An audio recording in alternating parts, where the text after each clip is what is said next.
Pessoal, seja bem-vindo a mais um episódio do Pluralmente Cast e hoje eu tô aqui com um convidado, que o nome dele é Tarcísio, ele diz ter 31 anos, advogado formado e barraqueiro nas horas vagas.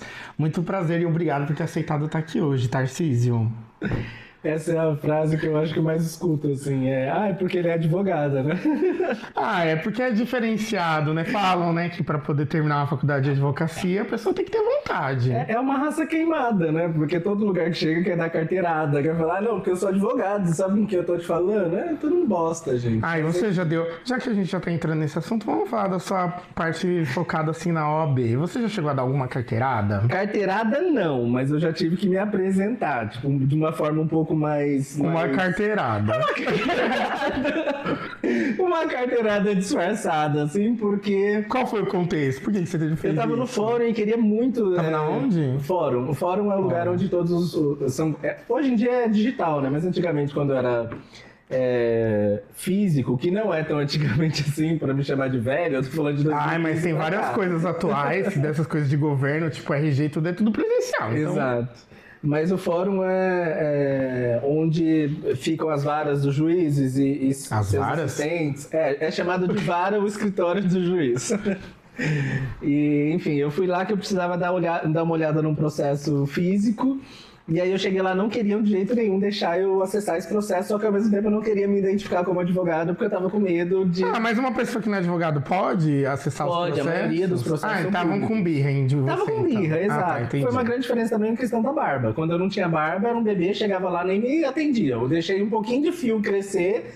Já chegava, oi doutor, que eu posso te ajudar sim. Oi doutor, assim. Pra mim não é doutor, se não fez doutorado. Eu concordo, mas aqui eu vou aproveitar para deixar uma explicação. O doutor de advogado e o doutor de médico é um doutor de um título dado por Dom Pedro não sei o que lá pra trás. Já morreu. Acadêmico. Já morreu. É um título social, um título...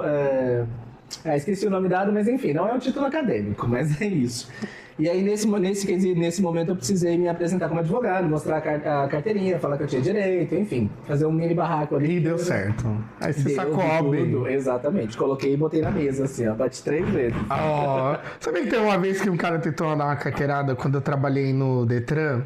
E aí, foi na época da pandemia. E aí a gente... Foi bem quando decidiu abrir, tipo, Poupa Tempo, Detran e Prefeitura, que ficava tudo junto, né? Uhum.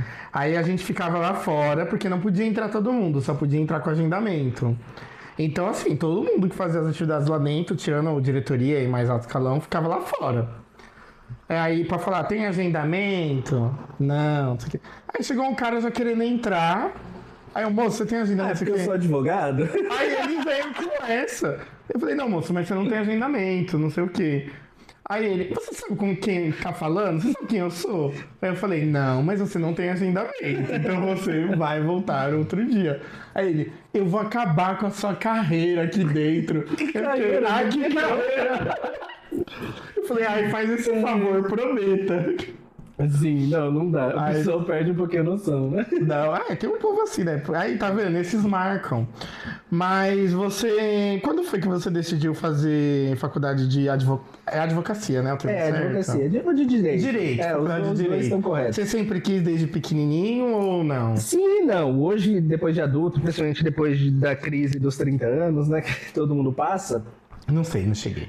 Vai chegar, tá te esperando na frente. Mas hoje eu tenho terapia feita também, né?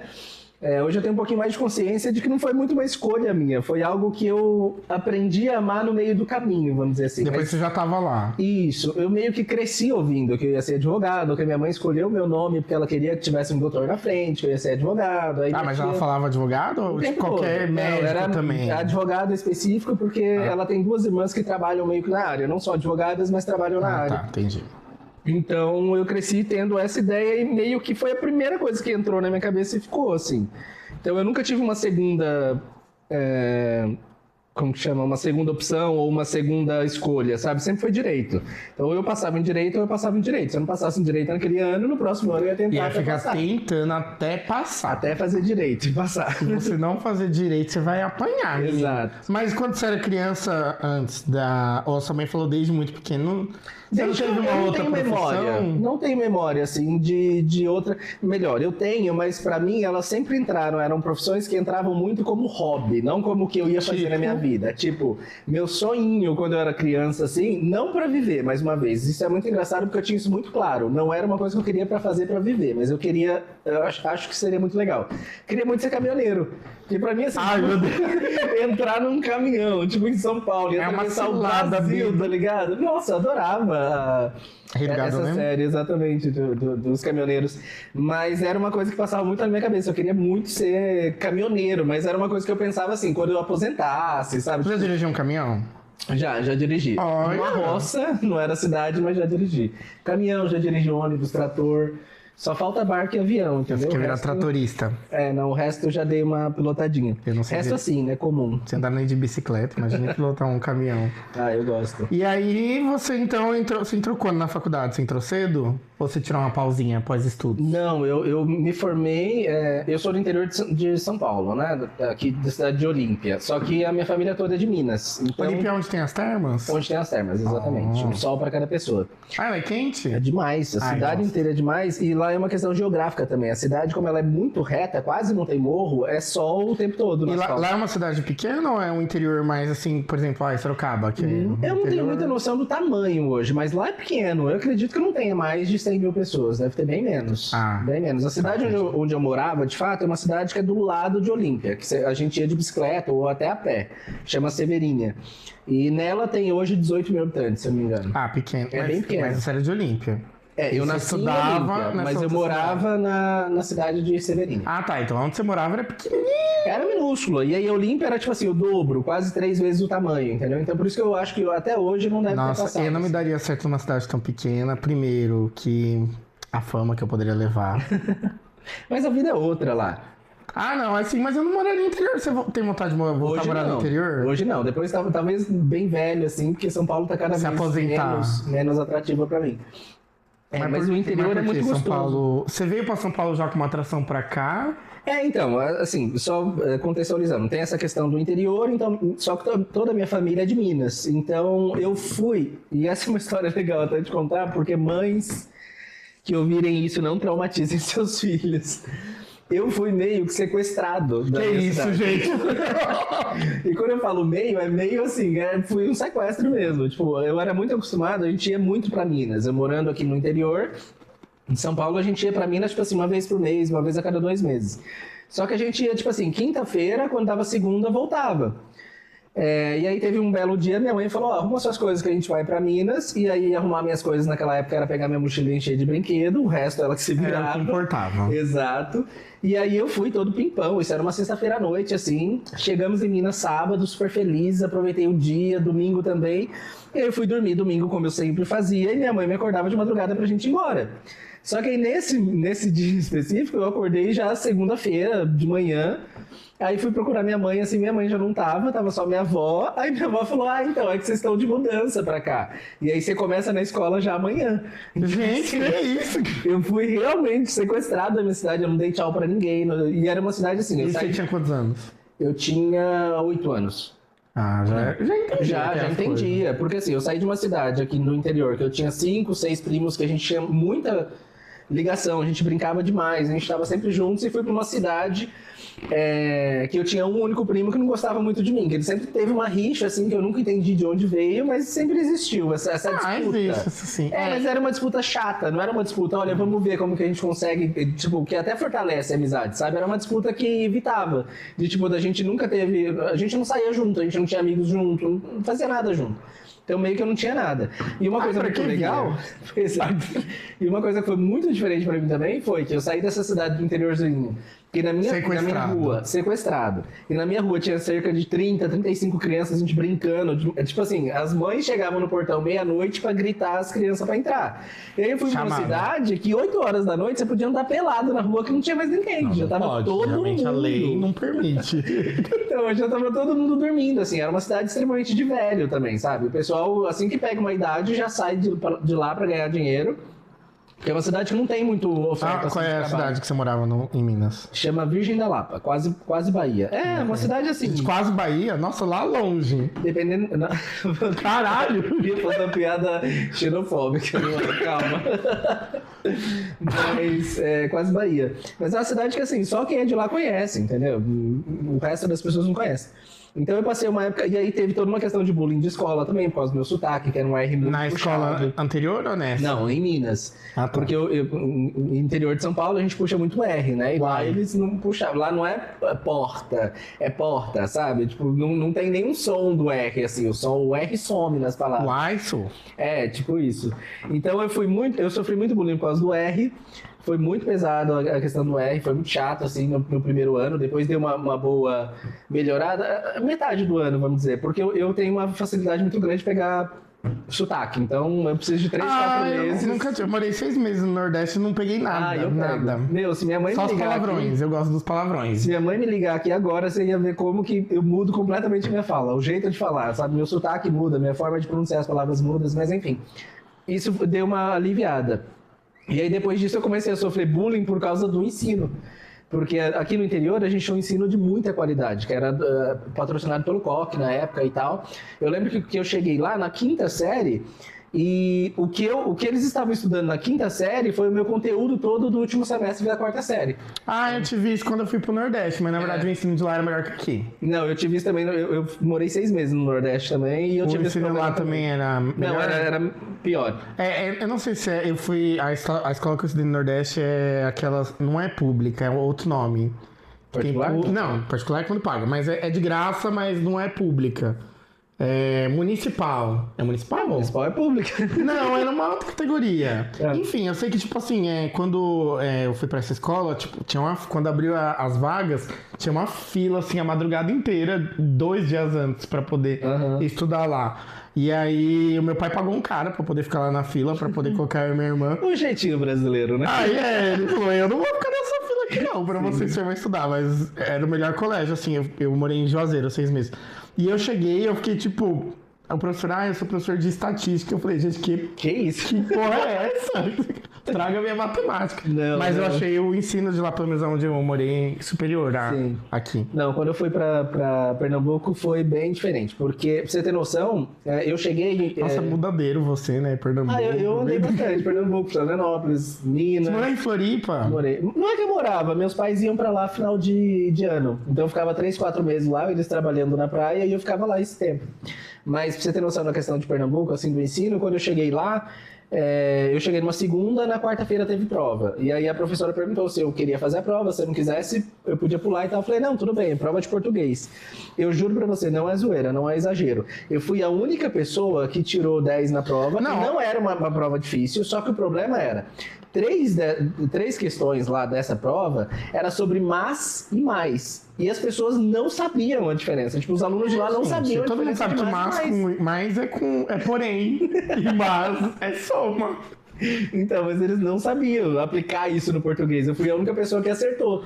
E por isso, tipo, a maioria você das também notas... pediu, né? Já chegar causando assim com os alunos. Nossa, eu pediu. sofri, cara. Já era bichinha. Exatamente. Não era não. Não era bem...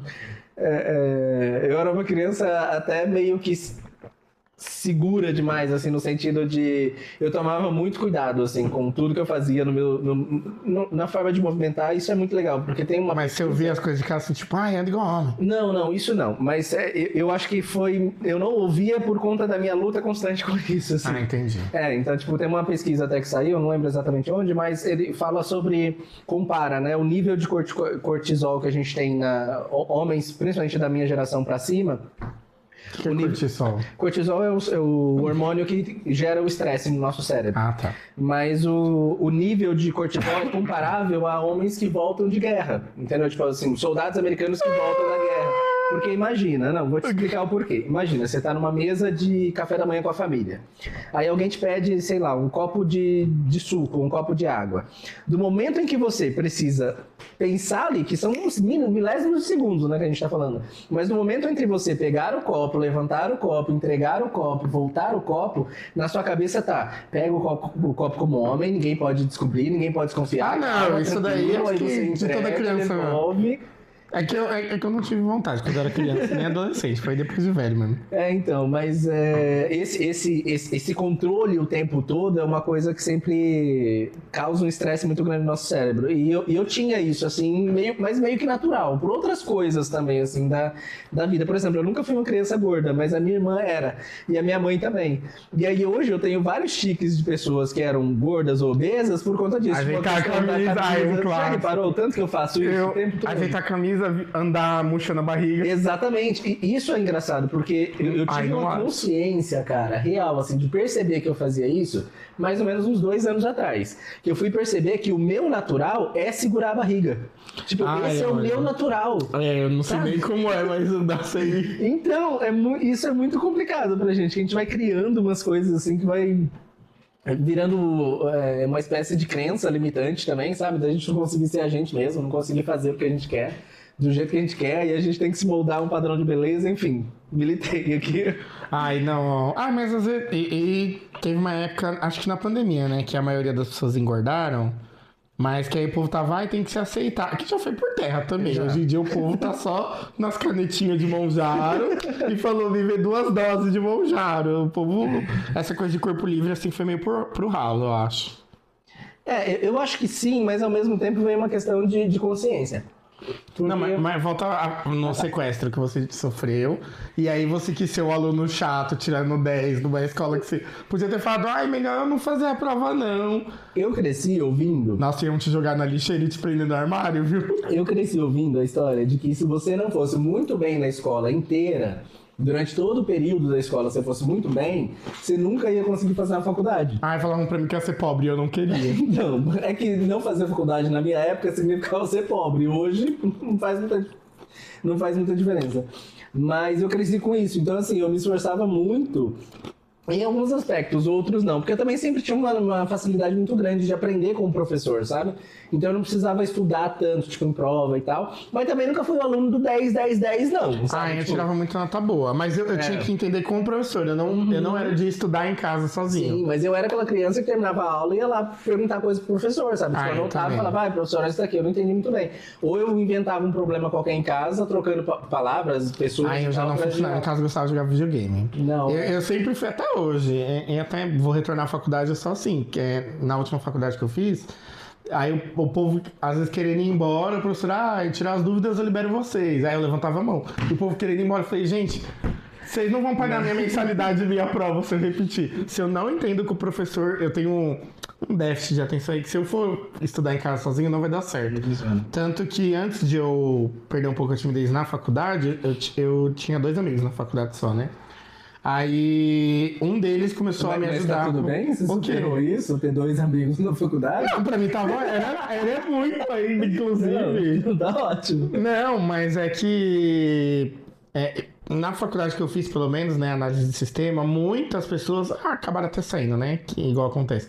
Mas muitos eu vi que queria falar comigo só, tipo, em época de prova. Tipo, você foi bem na outra prova. Sim. Me passa cola.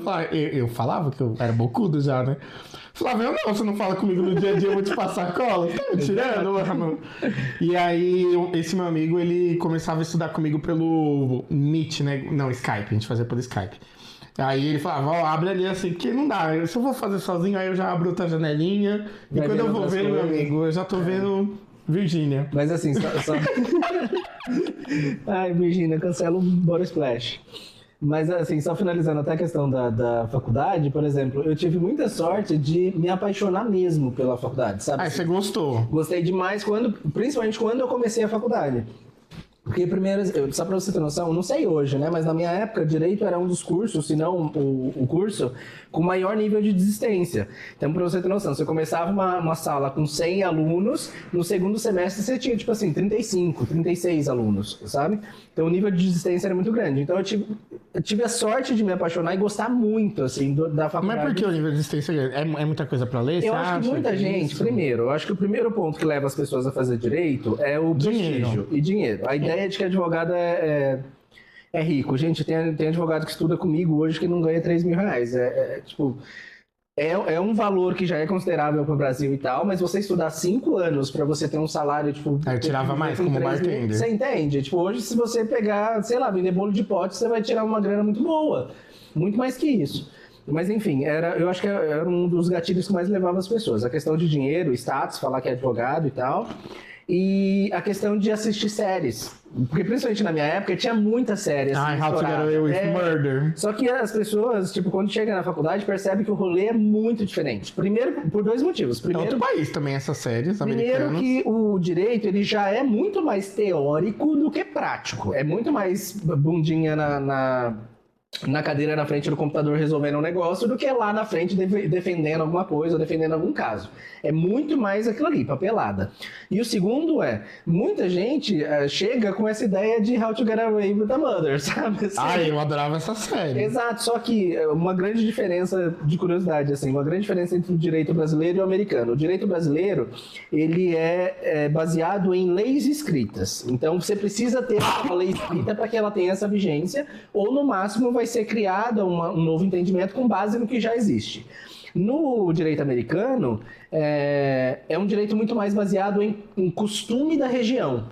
Entende? Então, por exemplo, assim, mesmo crime, uma mesma ação pode ser considerada crime aqui em São Paulo e não seria considerada em Minas Gerais. Tem gente que é isso. Exato, porque o costume ali da região é diferente. Então, por exemplo, no americano também, o juiz ele tem muito mais poder do que o juiz brasileiro. O juiz, no caso, no processo americano, ele é quase Deus, assim. O que ele falar é isso. Exato, ele tem o direito de escolher com base nos costumes, no que é conhecido ali na região. Já o brasileiro, não, ele é extremamente limitado ao que a lei diz, sabe? Ou alguma interpretação muito próxima do que a lei diz. Então, por exemplo, existe muito essa ideia de que existe o advogado e existe o juiz acima dele, mas na verdade no direito não existe hierarquia. O juiz e o advogado têm papéis diferentes dentro do processo, mas não existe hierarquia entre eles, entendeu? Inclusive, puxando um gancho, eu quase fui preso uma vez porque o juiz... Meu Deus. Eu detesto direito trabalhista, eu sempre detestei. Mas aí um belo dia eu fui fazer uma audiência trabalhista que era pra ser super simples, do tipo, tem acordo? Tem, sim ou não? E ir embora, sabe? Resolver, mas acabou virando uma coisa pior, assim. Porque o juiz queria me obrigar obrigar o meu cliente a aceitar o acordo que a outra parte estava propondo. Só que o processo era assim, tipo, só colocar em números redondos. Vamos imaginar que a gente está pedindo 100 mil reais. Eu estou pedindo 100 mil reais no processo. Eu tenho como comprovar que não dá para negar 80 mil. Isso está comprovado. 20 eu estou pedindo a mais, vamos dizer assim. E aí a outra parte veio oferecer um acordo de 25 mil. Então, assim, se eu já tenho como comprovar 80, por que eu aceitaria 25? Faz sentido. E aí o meu cliente ainda até aceitava uma proposta lá de 65 mil, alguma coisa assim, que já era bem abaixo do que a gente teria como comprovar, mas os 25 não. E o juiz batendo na mesa, falando que eu tava tumultuando. Vai aceitar os 25? Vai aceitar, sim. E eu, excelência, com todo respeito, não vou aceitar, não é benéfico pro meu cliente, não tem porquê, no processo que o senhor analisou. Outro POV aqui, o juiz não analisa o processo, quem analisa o secretário dele, o assistente dele. Hoje em dia deve ter uns que jogam no chat, GPT, e falar e resume. Sem dúvida. Mas enfim, aí virou todo um barraco, ele começou a bater na mesa, assim, falou que ia chamar a polícia porque eu estava atrapalhando o andamento do processo, não sei o quê. E eu falei, não, pode chamar, eu não vou aceitar o acordo, a gente não vai assinar e tal. Aí ele foi e chamou a polícia. Eu falei, não, tudo bem. Assim que a polícia chegar, eu também preciso que é uma prerrogativa do advogado, um direito do advogado, que ele seja acompanhado por um membro da OAB. Que todo fórum possui uma salinha da OAB que tem um membro lá. E aí eu fui e fiz isso, chamei o membro da OAB para ir lá para me acompanhar até a delegacia judicial, porque a polícia judicial já estava lá. Aí quando esse membro chegou, ele me chamou para fora da sala assim, e falou, espera um minutinho, que eu já volto. Aí ele foi lá, conversou com o juiz, voltou e falou pra mim, cara, esse cara é doido, ele dá trabalho o tempo todo. Qualquer coisa ele... vai engalhar já do... vamos encerrar essa audiência, ele vai dar a sentença dele e aí depois você recorre se você não gostar. Então eu falei, não, por mim tá ótimo, só não ia sair preso daqui à toa e sozinho. Aí gastar o réu primário assim... Ai, tristíssimo. Trabalhando, a pessoa querendo ganhar o pão de cada dia, exato, sabe? Mas tem muita coisa chata, assim, por exemplo, tem um ato que a gente chama de despachar. Despachar significa você ir direto lá no juiz e falar, juiz, eu tenho um pedido para você nesse processo que é muito importante que você analise agora. Se você não analisar agora, se eu colocar cabeças vão rolar. Exato. Se eu protocolar para você analisar daqui 2, 3 semanas, não vai servir. Então eu preciso que você analise agora. Então a gente leva lá impresso diretamente na mesa dele. E aí eu fui fazer um despacho uma vez com o juiz, e aí eu entrei na sala, assim, eu tava de camisa social, gravata, todo social, assim, só tava sem o terno. E aí eu cheguei lá, dei bom dia, conversei com ele, já comecei a soltar, né? Nem deixei ele pensar muito, já dei todas as opções. É fácil assim? Não é tanto, mas... Quando eu terminei de falar, eu fiquei assim, uns 2, 3 minutos falando sem parar, explicando o que eu precisava, tudo que era necessário. A hora que eu terminei, ele virou pra mim e falou assim, doutor, se recomponha. E eu, nossa, perdi o chão, o que significa isso? Meu Deus do céu, não me ensinaram essa fase. Aí a assistente dele levantou, veio até mim e falou assim, me acompanha. A gente saiu da sala, ele falou, doutor, é porque você tá sem o terno. Tipo, o cara não quis me atender porque eu tava sem a porra isso? Terno, nossa, gente, olha, eu falo que essas coisas de roupa é um inferno. Sim. Aí eu saí desesperado, assim, no fórum, caçando algum advogado que tivesse com terno pra me prestar. Achei um senhor, que ele tava com uma gravata, ele tava com um terno todo verde, de camurça, que brilhava, e uma gravata de... aquela flor grandona amarela, esqueci o nome, girassol. E aí eu peguei emprestado com ele. Aí você imagina, uma calça preta, uma camisa azul escura mais ou menos, um pouco mais claro. Uma gravata num tom de azul mais escuro que a camisa e um terno verde, camuça, cheio de pelinhos. Às vezes é sobre envelhecer e se vestir assim também, se permitir. Cara, eu entrei de novo pra falar com aquele fanfarrão. Mas é isso, tem umas coisas que são muito chatas, assim. Gente, não. E você, já que está nessa parte assim, até uma curiosidade. Você já chegou a gente falou da série, já chegou a trabalhar em algum caso criminal ou nunca? Criminal não, porque são duas áreas que eu não gosto muito, é criminal e trabalhista. Mas você acha que é pegar no pessoal, assim, tipo, ver um caso meio violento? Eu acho que o advogado precisa de um trabalho... Tem que ser frio. Emocional muito grande, para separar as coisas. Por exemplo, tem uma área do direito que eu nunca me imaginei trabalhando, apesar de fazer parte também do que hoje eu sou pós-graduado, que é direito de família e sucessões. Mas eu sempre imagina eu abrir um escritório, e aí chega uma mãe com 3 filhos, senta na minha frente e fala, meu marido não tá pagando pensão faz 3 meses, a gente tá passando fome, eu vou levantar, abraçar ela e falar, não, eu pago pra você, vou deixar, não se preocupe. Fala, a gente vai tirar o dinheiro dele. Fome, não, entendeu? Então, eu acho que precisa de um psicológico muito bem trabalhado. E a questão do direito criminal, pra mim, também é um lado muito perigoso. Porque, tipo assim, pra ser muito sincero, nessa área, pra você ganhar dinheiro, é bandido. Você tem que mexer com bandido. Deolane. E quando eu falo mexer com bandido, não é você necessariamente se associar e tal, mas é você defender, entre aspas. Você vai saber que a pessoa tá errada e você defender. Exato. E aqui é um ponto muito legal, que é um discurso que todo advogado criminalista tem na ponta da língua. Eu não defendo bandido. Eu defendo o direito dele de ter uma defesa. Então, por exemplo, homicídio. O crime lá, acho que de 4 a 21 anos de prisão. Não tenho certeza se são esses anos. Mas vamos imaginar que seja isso. O papel do advogado é garantir que o preso pegue o mínimo que seja possível. Exatamente. Entendeu? Enquanto o papel da defesa é que ele pegue o máximo. Então não é necessariamente você defender a pessoa, mas é você defender o direito dela de ser defendido. E isso, de certa forma, apesar que seja chato, meio que ajuda a gente a manter a justiça funcionando, entre aspas, sabe? Tipo, tira a possibilidade das leis não serem cumpridas. Mas eu acho muito complicado. Eu acho que a pessoa tem que ter um emocional assim muito tranquilo para você conseguir defender alguém num crime que para você jamais funcionaria. Assim. Eu acho que não funcionaria comigo. Eu acho que se eu estivesse lá no meu escritório de boa, alguém chegasse lá para eu falar assim, então eu matei. Matei não, né? Mas eu ia ficar, Mona, por que você fez isso? A faca no bolso aqui na mão já, né? Se você não me ajudar, você é o próximo. Eu acho que não foi. Mas quando eu era... Eu acho que me pegaria muito também. Quando eu era criança, eu adorava CSI. Uhum. Não tem a ver com a área do direito, mas entra nessa coisa de ser fria que, tipo, investigar crimes e tudo mais. Eu ficaria tipo, eu não acho que ia me dar bem com isso, não. Apesar de, em várias situações que exige, eu assumi uma personalidade bem fria até. Tipo, teve uma vez que o meu irmão, ele machucou o braço, o meu irmão mais novo. Uhum. E o braço cortou assim, o pulso, tipo, abriu, jorrando sangue. Nossa. Uma cena horrorosa, com uma criança, ainda uma criança típica.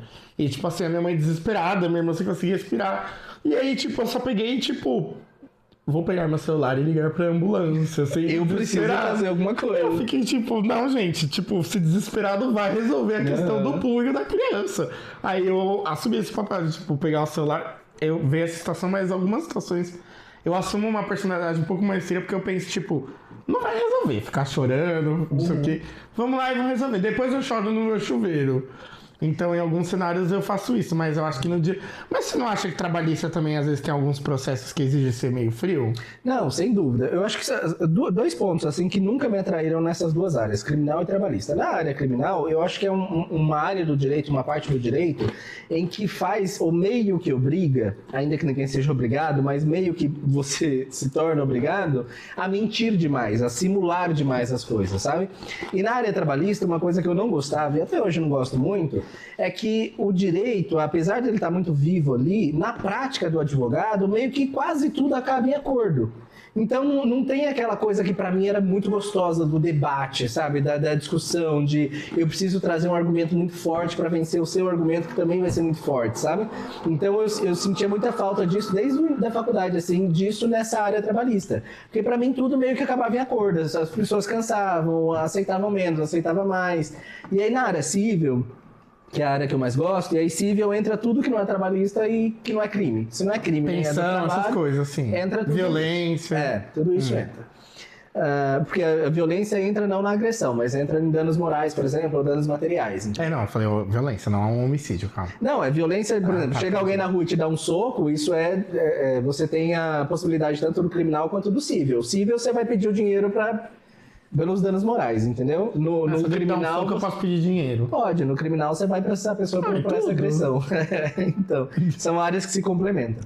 Mas aí no civil sempre foi uma coisa que eu gostei muito, porque eu podia discutir muito, eu podia criar o cenário e defender. Discussão. Gosto. Por isso que eu falei que você é barraqueiro. Não é porque não é briga, veja, eu gosto da discussão, eu gosto de falar, olha, esse papel é amarelo, então eu vou provar que ele é amarelo, e você vai ter que provar que ele é verde, e aí o juiz decide quem trouxe a melhor argumentação. Eu lembrei do vestido azul e então, exatamente. Por exemplo, tem um processo que eu acho muito engraçado, assim, que retrata bem isso. Vou tentar resumir ele o máximo, assim, porque ele é longo, mas foi uma batida de carro, eu era advogado pela parte da empresa, a empresa estava pelo caminhão, né? E um caminhão bateu atrás de um Corsa. Só que um caminhão gigantesco. Cara, na frente do caminhão assim, você não vê nada do Corsa. O Corsinha some, sabe? Tadinho do Corsinha. Só que aí... o cara, o advogado, na hora de descrever o que aconteceu, ele descreveu de uma forma que era impossível o caminhão ter batido nos dois lados que ele de fato bateu. Então, de fato, o caminhão bateu nos dois lados do carro. Dois lados, frente e atrás? Não, do lado direito. Caralho, como que o caminhão bateu nos dois lados, então, mano? Então, olha a brincadeira. Imagina que isso aqui é o carro e isso aqui é o caminhão. Sim. Em primeiro momento, o caminhão bateu na traseira. Bem na traseira mesmo, no meio. Ótimo. Na hora que ele bateu na traseira, o carro acelerou um pouquinho mais e o motorista do Corsinha virou para a direita. No que ele virou para a direita, o caminhão pegou o farol da esquerda, traseiro. Entendeu? Porra, mano. Aí, o Corsinha ainda tentou dar um espaço pra ele passar. Sim. Tipo, vai, meu amigo. O Corsinha acelerou de novo e virou pra esquerda. No que ele virou pra esquerda, o caminhão pegou o farol da direita. Eu acho que foi proposital já com o cara do Corsa. E o pior é que o motorista... E você tinha que defender o caminhão. O motorista nem tinha visto que tinha batido. Imagina, ele é gigantesco.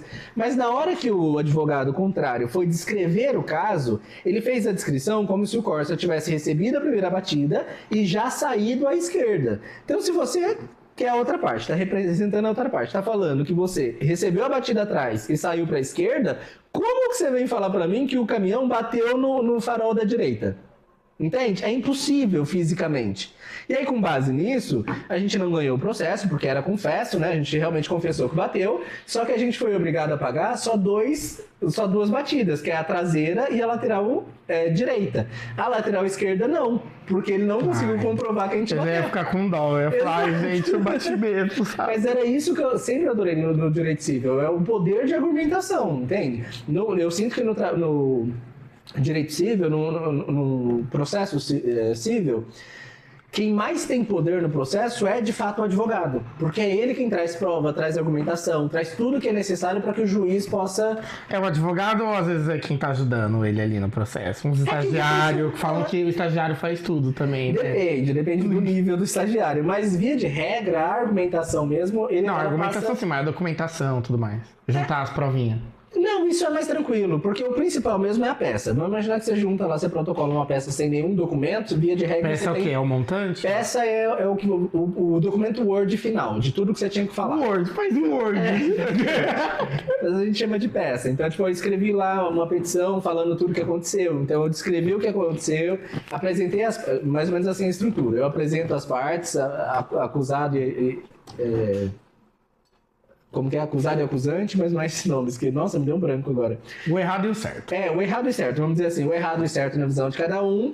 Depois eu falo o que aconteceu e aí depois eu venho e trago a visão real pra mim do que aconteceu e faço os pedidos pro juiz, entendeu?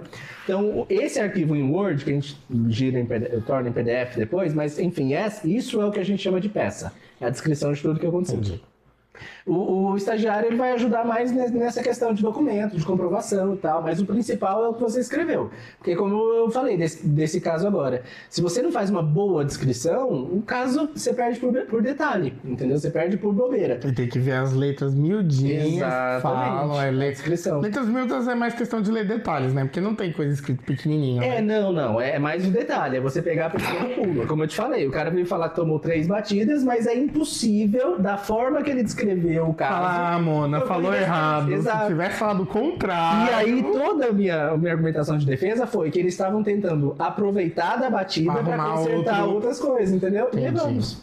Entendeu? Só que assim, eu acho muito real mesmo que a batida tenha acontecido nos 3, mas a descrição do advogado foi péssima. Então, assim, você já defendeu, digamos assim, que na visão popular, tanto a pessoa que estava errada, digamos assim, quanto a pessoa certa. Qual você acha que é mais trabalhoso?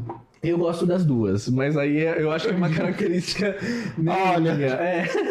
Porque sabe uma coisa que eu aprendi? Assim, desde que eu comecei no estágio, eu tive uma sorte, Igor, de começar a faculdade e no segundo semestre Igor. já... Hã? Não, nada. E já começar a fazer o estágio. Então eu fiz estágio a minha faculdade inteira, basicamente. E foi o que realmente me deu segurança, assim, de terminar a faculdade e sentir que eu era advogado, sabe? Porque eu terminei a faculdade já com a AB, assim. Então, eu terminei... Passou de primeira? Passei de primeira... Não, passei de segunda. Mas aqui vem a questão de que eu não tentei na primeira. Eu só fui porque eu queria conhecer o ritmo e a emoção da prova. Eu sempre fiz isso, porque pra mim foi o nervosismo... sem estudar. O nervosismo sempre foi o que me atrapalhou. Mas olha que engraçado, sem estudar eu passei na primeira... São duas fases. Eu passei na primeira fase e não passei na segunda. Por que duas fases? Você ia falar humanas exatas, mas não tem exatas, né? Tudo mas a primeira fase, ela é múltipla escolha.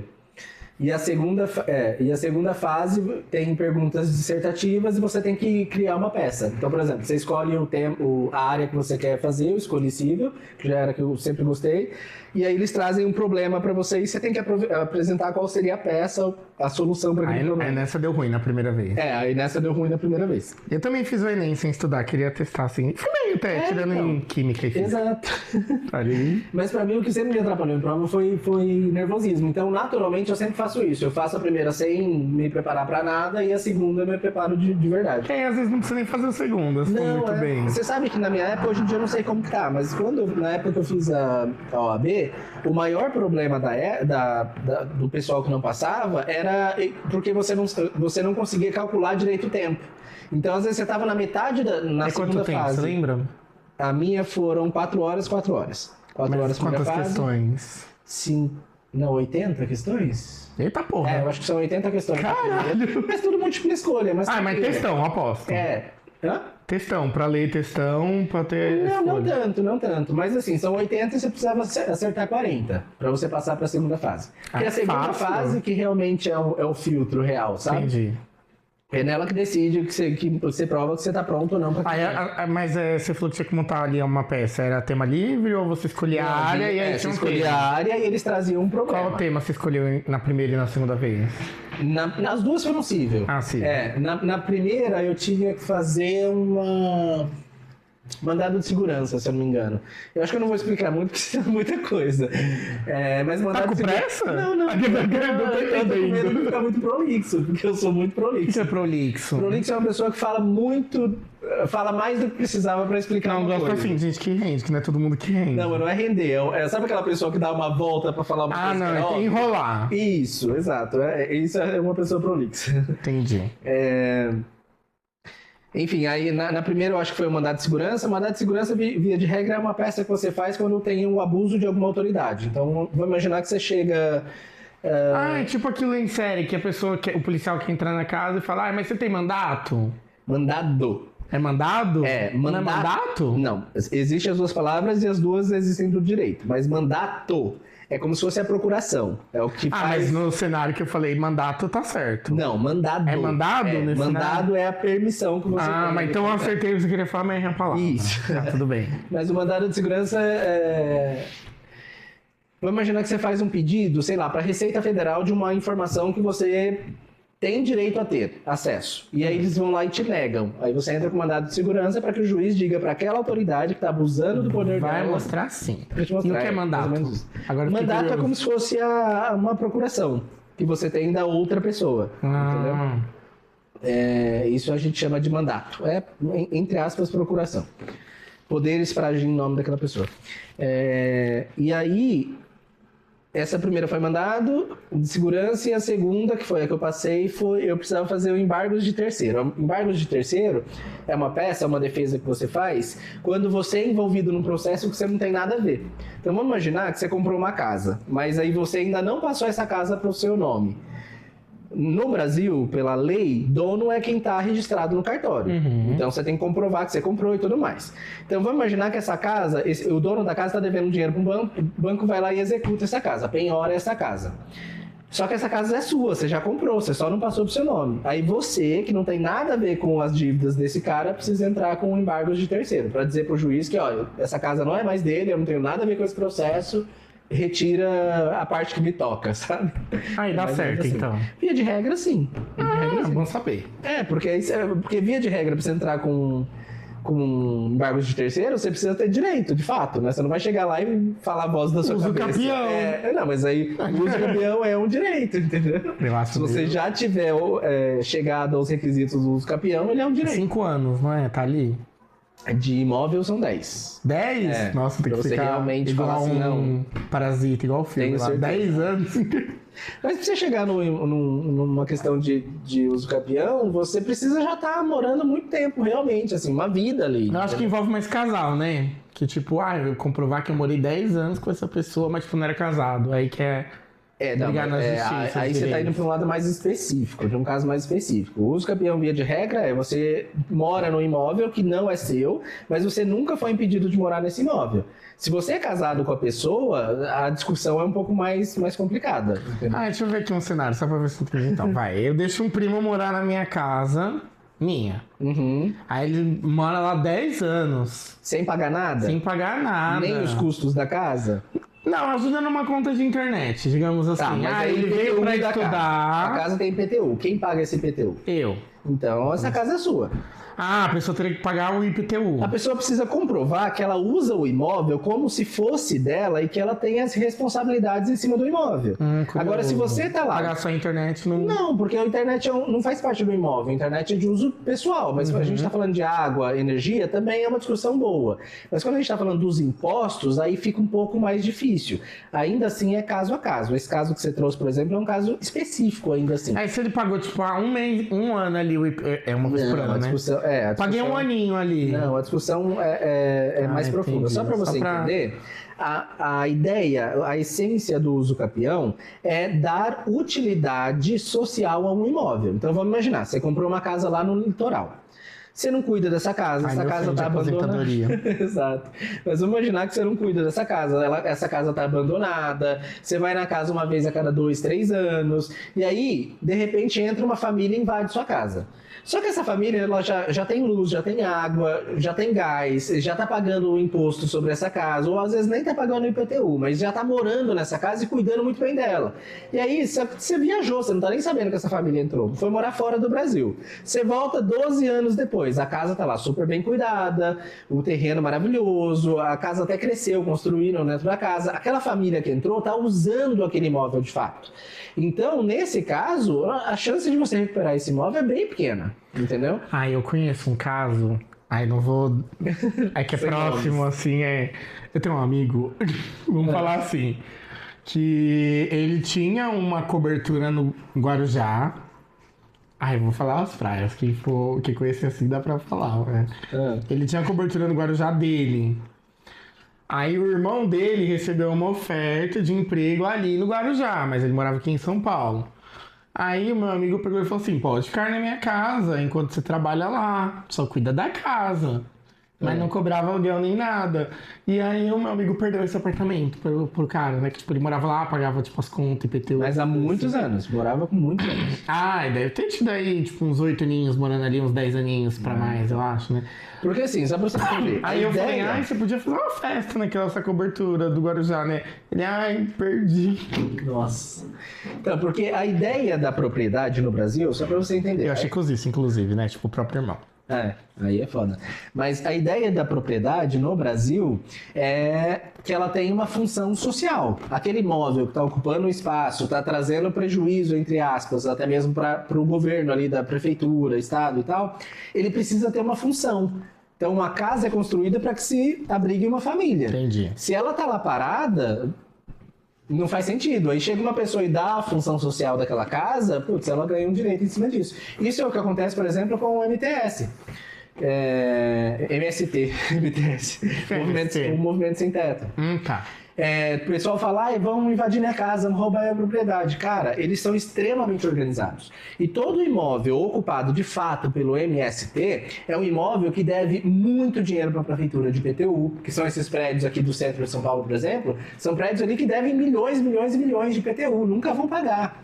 Então é um prédio enorme, vazio, que está sem função social. Então é esse tipo de propriedade que eles invadem, entendeu? Que o povo teve uma época que tava falando, mas vamos invadir minha casa, vou levar meus bens. É o senso comum, exatamente. O pessoal toca o terror que vai perder a casa, só que assim, pra você perder uma casa, você tem que não estar usando ela. Se você estiver usando ela, eu não tô falando assim, fiquei 1 ano morando fora, vou morar fora 5 anos. Não, você mora fora 5 anos, mas sua casa é cuidada todo mês, alguém vai lá cortar o mato, vai pagar as contas, o IPTU tá em dia, as contas estão sendo pagas. Tipo, é diferente de uma casa abandonada, entende? É muito diferente. Então, o pessoal se perde um pouco nessa ideia, assim, achando que vai perder imóvel só porque ficou um tempinho fora. Mas não, tem todo um estudo feito pelo MST nesse caso, né? Entendi. Voltando à sua faculdade, e como que foi durante o seu período estudando? Você que falam que, por exemplo, falam assim, tem bastante vídeo, né? O pessoal que faz esses cursos mais difíceis, tipo medicina, direito, adora uma farra, adora uma festinha universitária. Tinha bastante na festa? Você ia? Muito não. Mas tinha? Assim, tinha bastante. Por exemplo, eu na minha não tinha. Eu estudei numa faculdade que na rua de trás era uma rua extremamente badalada. De bar? Não. Onde eu estudei tinha a rua cheia de... Parece que é proposital, né? Deve ser os barzinhos. Era uma rua cheia de barzinho ali em Santana. Esqueci o nome. Enfim, perto do negócio ali da aeronáutica. Aí... Mas não tinha... Nunca teve uma festa tipo... Aí em Bichos... não, coisas assim, não tinha. Meu, a minha... Peraí, um momentinho só. Tá entendendo? Não tô entendendo. Peraí, rapidinho. Pode falar. É uma mensagem. Gente, mas no meio. O meu... Lembro. Voltando. Então, na minha época, assim, eu lembro que teve esqueci o nome que se dá, mas é a festa que você faz pra receber quem tá chegando na faculdade, sabe? Dos bichos. Dos bichos. Assim, isso. Nem isso teve na minha. Não, na minha teve. E aí, nessa época eu ainda bebia e tal. Nossa, eu enchi a cara demais, assim. E aí, eu lembro que eu tava com uns amigos e aí Acho que era umas 11h40 da noite, assim. A festa começou às 7 da noite. E aí a festa começou com uma atividade pra gente, que era... A gente tinha que parar o pessoal no farol e pedir dinheiro. Ah, é um clássico. É, exatamente. Então foi assim, eu consegui R$70 no farol. Lembro que eu pensei até, nossa, eu acho que dá profissão. Viver disso. 70 por dia é mais do que um salário mínimo. Exatamente. Falei, olha, uma boa. Mas enfim, a gente conseguiu e tal, e todo mundo começou a beber. Tentaram rapar meu cabelo, eu não deixei na época, mas acabaram com a minha roupa. Rasgaram tinta. Eu tava assim, nossa, pedreiro saindo de obra depois de ter caído o teto. Eu tava bem assim. Não tinha parte em mim que não tinha tinta, sabe, de rosto e tal. E aí a gente tava nessa rua, deu umas 11h40, falei, eu vou embora porque já tô bem bêbado e perto, eu morava com a minha tia nessa época. Ela ia ficar muito preocupada. Aí quando eu tava subindo o morrinho, assim, que já ia dar na rua onde eu pegava o ônibus, eu vi um rapaz deitado, assim, numas caixas, sabe? Tipo assim, como se fosse no lixo, mas não era um lixo, era umas caixas que tinha lá, ele deve ter caído e ficou de tão bêbado. E aí eu fui tentar ajudar ele, assim, eu levantei ele, e só que era eu não conhecia o rapaz, só que a gente tinha trocado uma ideia no início da festa, tipo, que a gente tinha ficado... Ah, não, essa era de que você tinha acabado de entrar ou era recebendo novos? Não, eu tinha acabado de entrar. A sua festa de chegar na faculdade, já tá. Isso. Só que aí, quando a gente chegou no comecinho, eles colocaram a gente tudo enfileirado, assim. E esse rapaz, ele tinha ficado do meu lado, assim, nessa hora. Então a gente trocou uma ideia ali e tal, deu muita risada e tal. E aí quando eu tava indo embora, eu vi ele caído lá no chão. Eu falei, ai Deus, deixa eu acudir esse rapaz aqui. Pelo menos com um amigo eu começo na faculdade, né? E aí eu levantei ele e falei assim, vamos embora, eu te levo em casa e tal. Aí eu bêbado, que ele não conseguia falar, assim. Eu falei, mano, não dá pra deixar esse cara em qualquer lugar. Aí eu fui, de fato, acompanhar ele até na casa dele, assim. Aí a gente entrou no metrô, uma amiga minha foi comigo até uma certa parte do rolê. Só te cortando, faculdade você fez em São Paulo? Fiz, na FMU. Fiquei ali na Liberdade. E aí... a gente foi até o limite assim, do metrô, era a última estação, se não me engano era Tucuruvi, e aí a gente pegou mais 2 ônibus até chegar... Caramba, era em Guarulhos? Perto da casa dele. Não, mas era tipo assim, muito depois do Tremembé, quase Mariporã, não sei, um lado por ali. E aí eu lembro que eu cheguei na casa, pra você ter noção, a gente pegou o metrô mais ou menos 00:05, 00:10. Finaleira, o último metrô. E a gente foi chegar na casa dele, era quase 3 da manhã. Agora você imagina, 3 da manhã, eu não conhecia São Paulo, que tinha tipo 2 meses que eu tinha chegado em São Paulo, minha tia quase... Você veio pra estudar? Vim pra estudar, E aí eu cheguei na casa dele, bati no portão, a mãe dele veio, aí eu falei, eu vim trazer ele, porque ele não ficou... Começou a passar mal. Ele tá louco, tia. Tá louco, tia, recebe esse menino, pelo amor de Deus. E aí ela foi assim, muito obrigado, pegou ele no colo assim e bateu o portão na minha cara. Que piranha! Cara, imagina a situação. Tipo, porra, 3 da manhã, você vai me deixar na rua. Todo sujo, roupa toda rasgada, todo pintado. Toda cagada. Nossa, toda cagada, reganhada. Reganhada. E aí eu saí assim, eu fiquei tão incrédulo que eu falei, mano, o que eu vou fazer? Aí na época não tinha Uber, essas coisas, sabe? Você é mais velha, né? Então, a gente tá falando aí de 14, 13 anos atrás. Não era uma coisa tão falada assim. Mal tinha aplicativo de celular. Mas enfim, aí não tinha. Aí eu saí pela rua, eu falei, cara, eu vou andar aqui, a primeira pessoa que eu achar, eu vou perguntar se eu posso oferecer, sei lá, 50, 100 reais pra eu poder dormir dentro do portão. Não precisa nem deixar dentro da casa, só pro portão pra dentro. Juro, essa era a minha meta, assim, naquele momento. Achar alguém que deixasse eu dormir do portão pra dentro. Só pra não ser roubado e tal, porque eu nem fazia ideia de onde eu tava. E aí, eu achei uma senhora, eu tô subindo uma ruazinha assim, eu vi um hotel. Eu falei, ótimo, então vou dormir no hotel, é bom que eu tomo um banho e tal, depois eu vou pra casa. Aí eu falei, dinheiro? Tenho? Não, mas eu tenho um cartão aqui que eu acho que dá pra passar. Aí, quando eu toquei a campainha lá, ninguém respondia. Aí eu vou movimentação na janelinha assim, eu fui lá e bati. Nessa janelinha era o porteiro lá do hotel. Pra trabalhar, filho, eu queria Só que ele foi falando assim, não tem quarto vago. Imagina um hotel no meio do bairro, não vai ter quarto vago. Eu fiquei muito puto com ele. Mas é porque eu tava muito sujo. Nossa, eu não que ele ia deixar ele foi tipo o cara que negou o pão pro Nagato. Naruto. Exatamente.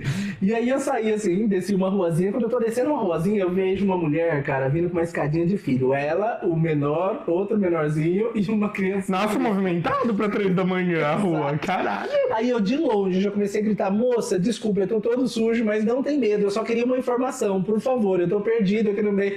A bicha se humilhando. Não, desesperadíssimo.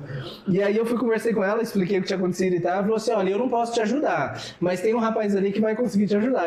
Ela foi me levou nesse rapaz, eu cheguei lá e falei, cara, eu preciso, assim... Eu tô vendo a sua casa aqui, tem um portão, depois tem outro portão e depois tem a sua casa. Eu só preciso dormir aqui, no meio dos portões. Com cachorro, deixa aqui com o cachorro. Porque eu tô com o notebook na bolsa e tudo mais, assim. Aí ele falou assim, não, vou fazer melhor, onde você mora? Aí na época eu morava aqui no Itaim Bibi. Aí ele falou, não, vamos fazer o seguinte, minhas tias, não sou eu não. Mas aí... Ele falou assim, não, então eu te levo lá, tranquilo. Aí no meio do caminho, aí foi eu, uma outra mulher que eu descobri que era mãe dele no meio do caminho, e mais uma outra menina que tava lá junto, que eu não lembro quem era. Mas aí no meio do caminho, porque assim, a gente entrou no carro e já começou os louvores. Ai, amigo, e eu vim calada, porque tá ganhando a carona. Exato, não ganhei nada, que eu paguei R$120 pra ele. Gente, Exato, não, eu falo, você vai trocar de rádio sim. Exato. E aí já começou os louvores. Aí depois eu fui descobrir que ele era pastor de uma igreja. Ah, e ele aí, fez a boa ação dele ali. A moça que tava do lado, a senhora que tava do lado era a mãe dele. E aí no meio do caminho eu descobri que ela ia começar a fazer direito também e tal. A gente começou a conversar uns negocinhos ali. Fala, seu futuro é esse. Aí quando eles me deixaram na frente do meu prédio, ele falou assim, eu vou mandar pra você, ele me deu um cartãozinho, na verdade, com o endereço da igreja dele, que era lá naquele mesmo bairro, na puta que pariu. Pois eu fui, você acredita? Olha! Fui 2 vezes nessa igreja. Aí foi muito legal, porque é uma igreja antiga, tipo Assembleia, mas eles tinham um rolê assim meio diferenciado, sabe? Era tipo muito jovens e era muito cantado também, mas não as músicas tipo hinos, sabe? Eram umas músicas mais tipo Priscila Alcântara na época. Ah, eu adoro Priscila Alcântara, sabia? Na época gospel dela, assim. Então, nossa, eu me diverti muito essas 2 vezes, mas foi só isso também, porque era metrô mais 2 ônibus pra chegar. Ai, não, então, é demais também, né? O Senhor tá em todas as partes. Exatamente, agradeci por tudo, mas paguei o que eu devia pra eles. Não, você pagou 120, Sim, tipo, não, porra. foi de graça. Você gastou o dinheiro que você fez ali da faculdade à noite. Moça, eu vou te dar R$70 de dinheiro, mas gastei o restante ali. no crédito. Foi ali que eu entrei na dívida do cartão. Você falou, ai, ele Nunca passa. vai sair, exato. Mas eu passei por isso na minha festinha dos bichos, assim. Aí no ano seguinte, que eu já não era... Não, mas no seguinte não, eu quero saber o vagabundo que você deixou em casa, que ele falou depois. Não, ele me agradeceu no outro dia, mas assim, nem rolou amizade. Nossa! Ele foi tem super gente que tem frio. que se fuder. Eu acho que ele ficou muito sem graça do que aconteceu e também a gente acabou ficando em salas diferentes. Então, imagina, você entra no primeiro semestre, é 100 pessoas por sala. Então, é muita gente pra você conhecer, não dá pra você fazer amizade assim. Eu já fiz umas amizades meio doidas assim de ajudar a gente. Não, também. E isso é uma coisa engraçada, cara, porque eu não tenho nenhum amigo da faculdade. Ah, eu tinha 2 e você veio falar de mim. Mas é porque eu sempre fui, desde criança. Eu acho que isso muito, retomando a dor lá do início do sequestro de infância, eu acho que é um trauma que veio dali. Eu nunca consegui, depois, isso eu tenho percepção depois de Minas, então eu não tenho certeza sobre antes. Mas depois que eu fui levado para Minas, eu nunca consegui fazer uma amizade muito forte com ninguém. Só que eu participava de todos os grupinhos. Eu era aquela pessoa que permeava, sabe? Onde eu chegava, o pessoal trocava ideia, a gente se falava. Eu era chamado para aniversários, tudo assim. Só que eu nunca fui, tipo, o melhor amigo de alguém, sabe? Eu nunca fui aquela pessoa de um grupo muito fechado. Eu gostava de participar de todos os grupos. E é uma coisa muito gostosa enquanto você tá lá, porque você consegue conversar e participar de tudo. Só que é meio triste, porque como foi muito raso, entre aspas, assim, com as pessoas, você não faz amizade que dura, sabe? Você leva pra ali depois. Eu tenho pessoas que eu converso hoje em dia, mas a gente conversa muito esporadicamente. Tipo, comenta um meme. Ah, isso até hoje você fala. Não só na época da faculdade. Não, até hoje. Na vida, assim. Eu não tenho hoje, tipo, amigos que eu posso falar assim, nossa, essa pessoa é muito... Ela sabe tudo. Você não da tem minha um vida. amigo pra te ajudar a esconder um cadáver? É importante. Eu acho que não. Eu acho que meus amigos ligariam pra polícia antes. Aí tá faltando, então, uma amizade ali não. de tipo, Mas aí também tem a ver com em ter crescido de uma forma que eu cresci, né? O natural da gente, de cresce achando que a gente tem que ser o melhor e tudo e não pode dar trabalho pra ninguém, sabe? A gente tem que ter orgulho só. Não, isso sim. E aí isso toda meio que criança viada. me fez crescer sendo uma pessoa muito auto... E aí você acha que não pode matar ninguém? Não. Não que possa. Mas... Não, eu posso, mas o que eu tô dizendo não pode, no caso. Eu não vou chamar ninguém pra levar o corpo, eu mesmo vou levar. Ah, sabe? não, tem que ter uma ajudinha. Vou esquartejar. Ai, Matsunaga. Exatamente, vai ser esse rolê. Não vou não é isso que eu vou fazer. Mas se eu fizesse, inclusive, ia ser isso é bem uma coisa que dá feito. raiva, sabia? Quando alguém vem falar, tipo, surge uma fofoca qualquer com o meu nome. E a pessoa vem falar pra mim, eu fico assim, gente, pra uma pessoa fazer isso e ser pega, ela tem que ser tão burra. Então eu não tô bravo, chateado porque estão falando essa fofoca de mim. Eu tô bravo, chateado porque essa fofoca a pessoa tem que ser muito burra. Então estão me chamando de muito burro, sabe? Então o que me irrita é isso. É quando chega, tipo, Tarcísio fez tal coisa e eu falo, gente, eu jamais faria isso. E se eu fizesse, você não ficaria sabendo. Porque dá pra fazer sem ninguém saber, sabe? Dá pra fazer tanta coisa sem ninguém saber. Tem coisa até hoje que o povo não sabe que eu Entendeu? Nossa, entreguei aqui. Existe um passado obscuro. E às vezes eu nego tão bem também esse pego que eu falo, gente, vai arrancar meus braços aqui, eu vou estar negando. Pra mim, assim, juro, essa é a minha filosofia de vida. Não minta. Não minta. Ah, eu também Mas sou se assim. você for mentir, mente de um jeito assim, dê a sua vida por essa mentira. Ah, eu tenho esse mesmo dilema, porque... Cara. Olha, mas é que assim, eu não gosto de mentir, porque exatamente desse princípio, porque qualquer coisa, desde o básico, porque pra você mentir e não ser pego futuramente, que aí o ruim é ser pego, você tem que mentir pra todo mundo que você vê depois. Você cria um até pra gente novo, próxima. Nossa, você tem noção de que tem mentira que eu já contei, que eu não lembro se é verdade ou não? Ai, bem WandaVision. Ai, é isso. Cara, eu tenho essa mesma percepção. E aí eu evito. Eu praticamente não minto, mas... Nossa, é porque mentir é trabalhoso. Aí você vai ter que criar toda uma nova persona. E assim, eu também sou fã de mentiras. Deixa eu explicar. Não minta, essa é a ideia. Não minta. Mas tem algumas mentiras que são necessárias pro equilíbrio da sociedade. Pro equilíbrio da sociedade. Tipo assim, alguém te deu um presente que você fala, mano, que merda é essa? Só que é uma pessoa que você vai ver uma vez por ano. Você vai falar pra ela que você não gostou, que é uma merda? Não, mas aí só não fala nada, só agradecer e acabou. Não, eu tô falando na situação dela perguntar. Você vai falar o quê? Ah, não, eu gostei. É isso, acabou. Você nunca mais vai ver essa pessoa. Ah, mas é uma mentira também, né? É uma mentira, mas existem mentiras pra mim que são necessárias. Ah, eu lembrei de uma história assim, que uma vez eu ganhei um boné de Natal. E aí vieram perguntar se eu gostei. Ah, eu não consegui, eu devia ter... Falei, mas eu não uso boné. Você viu de boné, mano? Tipo, porra! Talvez eu devesse... Mas você ganhou de alguém que era próximo? Ah, é aquela tia que você vê uma vez por ano. Entendeu? Não, é por isso que eu falei, foi exatamente nesse contexto. Exatamente. Então, assim, esse tipo... Dois princípios. Primeiro, é uma mentira necessária. E a segunda, é uma mentira que não vai fazer mal pra ninguém. Esses são os pontos. Aí eu falei a verdade. Eu falei, mas eu não uso boné. Tipo, porra. Mas aí, voltando e até finalizando esse assunto da faculdade, você falou até que você bebia. Quando foi que você decidiu parar de beber igual você bebia antigamente? Foi quando você adentrou a questão de consagrar a ayahuasca? Não, bem antes disso. Na verdade, assim, eu nunca gostei realmente de beber. Pode ficar bêbado. Não, então, eu nunca gostei, porque eu sempre detestei a ideia de perder o controle das coisas, sabe? O falso controle que a gente tem. E quando eu bebo, bom, você já percebeu, eu sou muito fraco. Com uma caipirinha. Uma caipirinha, uma latinha de cerveja. Eu tô muito louco. Nem tinha terminado a primeira. Eu tomei o restante da sua primeira, inclusive. Então, eu sempre fui muito fraco pra bebida. Eu lembro assim, que na minha adolescência eu bebia muito, mas eu só bebia vinho Cantina da Serra, sabe? Ai, olha! Vinho a gente bebia muito. Cantinho do Vale, Cantinho da Serra. Exato. Mas era o rolê que tinha na cidade. A cidade minúscula, 11 mil habitantes. Isso no interior, você bebia? Isso já em Minas. Na adolescência em Minas, então a gente bebia pra passar o tempo mesmo. Pra ficar louco e tá tudo bem. Só que aí quando eu mudei pra São Paulo, já era uma realidade muito diferente. Aqui era Big Apple com Traps. E aqui não é um lugar que dá pra você ficar bêbado, louco, sem saber seu nome, sem saber onde você mora, entende? Mas é muito arriscado pra quem tinha acabado. Já ouviu falar de Rua Augusta? Então, quando eu cheguei aqui, eu saí do vinho e eu fui mais pra Catuaba. Só que Catuaba também era pior pra mim, era pior. Não, Catuaba deixou você muito louco e safado também. Demais, entendeu? Eu tinha acabado de chegar, imagina. A sensação que eu tive quando eu cheguei de São Paulo é eu saí de um lugar que eu passava fome e vim pra um lugar lugar que o cardápio é gigantesco, de gente, entende? É isso. Então, nossa, Catuaba me levou pra um caminho louquíssimo, assim, louquíssimo. Uma vida profana. Uma vida profana bem vivida. Não me arrependo de nada, mas muita coisa não faria de novo. Mas não me arrependo porque me ajudou a ter hoje a consciência que eu tenho, a vida que eu tenho. Não me arrependo, não. Acho que é vivências mesmo, história. Mudou a pessoa que eu sou. Exato. Eu acho que o que importa é o que você faz depois disso, sabe? Não necessariamente a culpa que você fica carregando, enfim.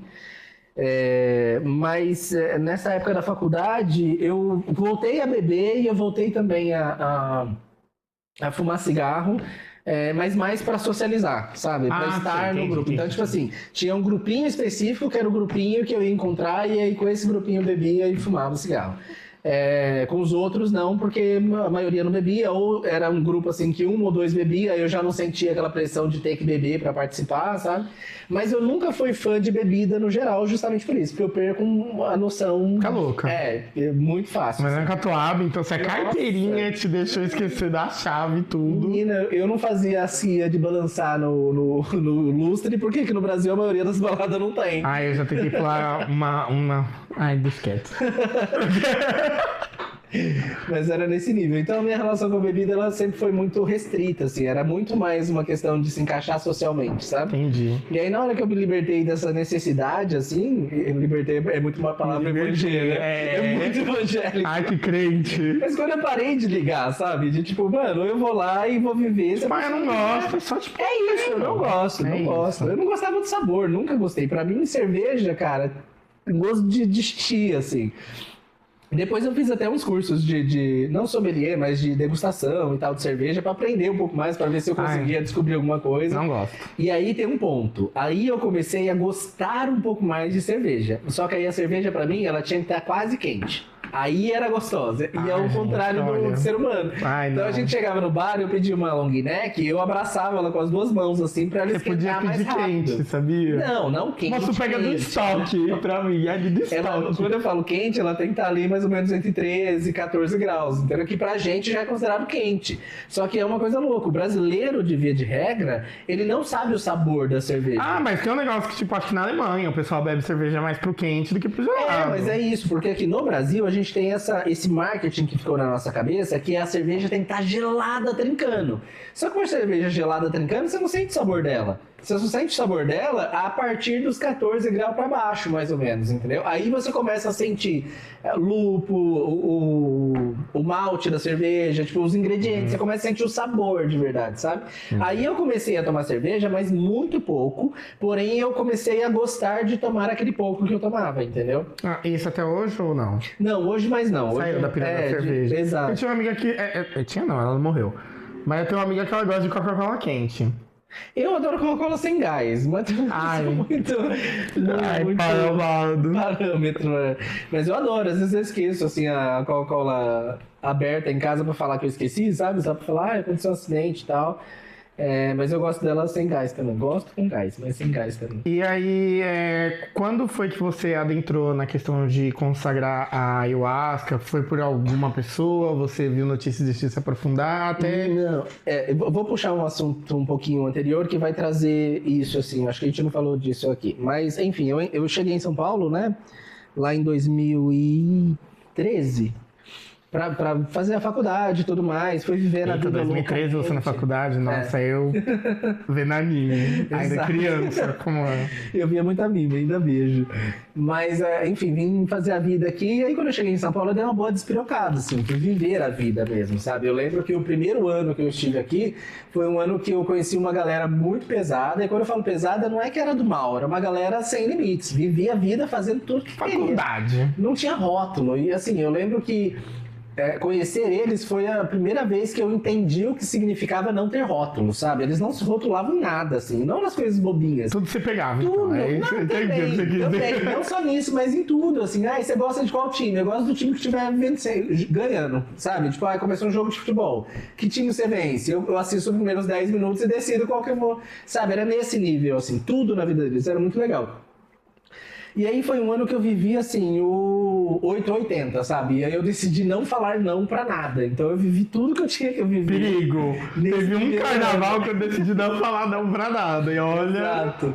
Então eu vivi muito intensamente esse primeiro ano, assim, que eu vim pra São Paulo. E depois eu fui dando uma segurada, organizando melhor, entendendo a minha tribo, entendendo o que fazia sentido ou não.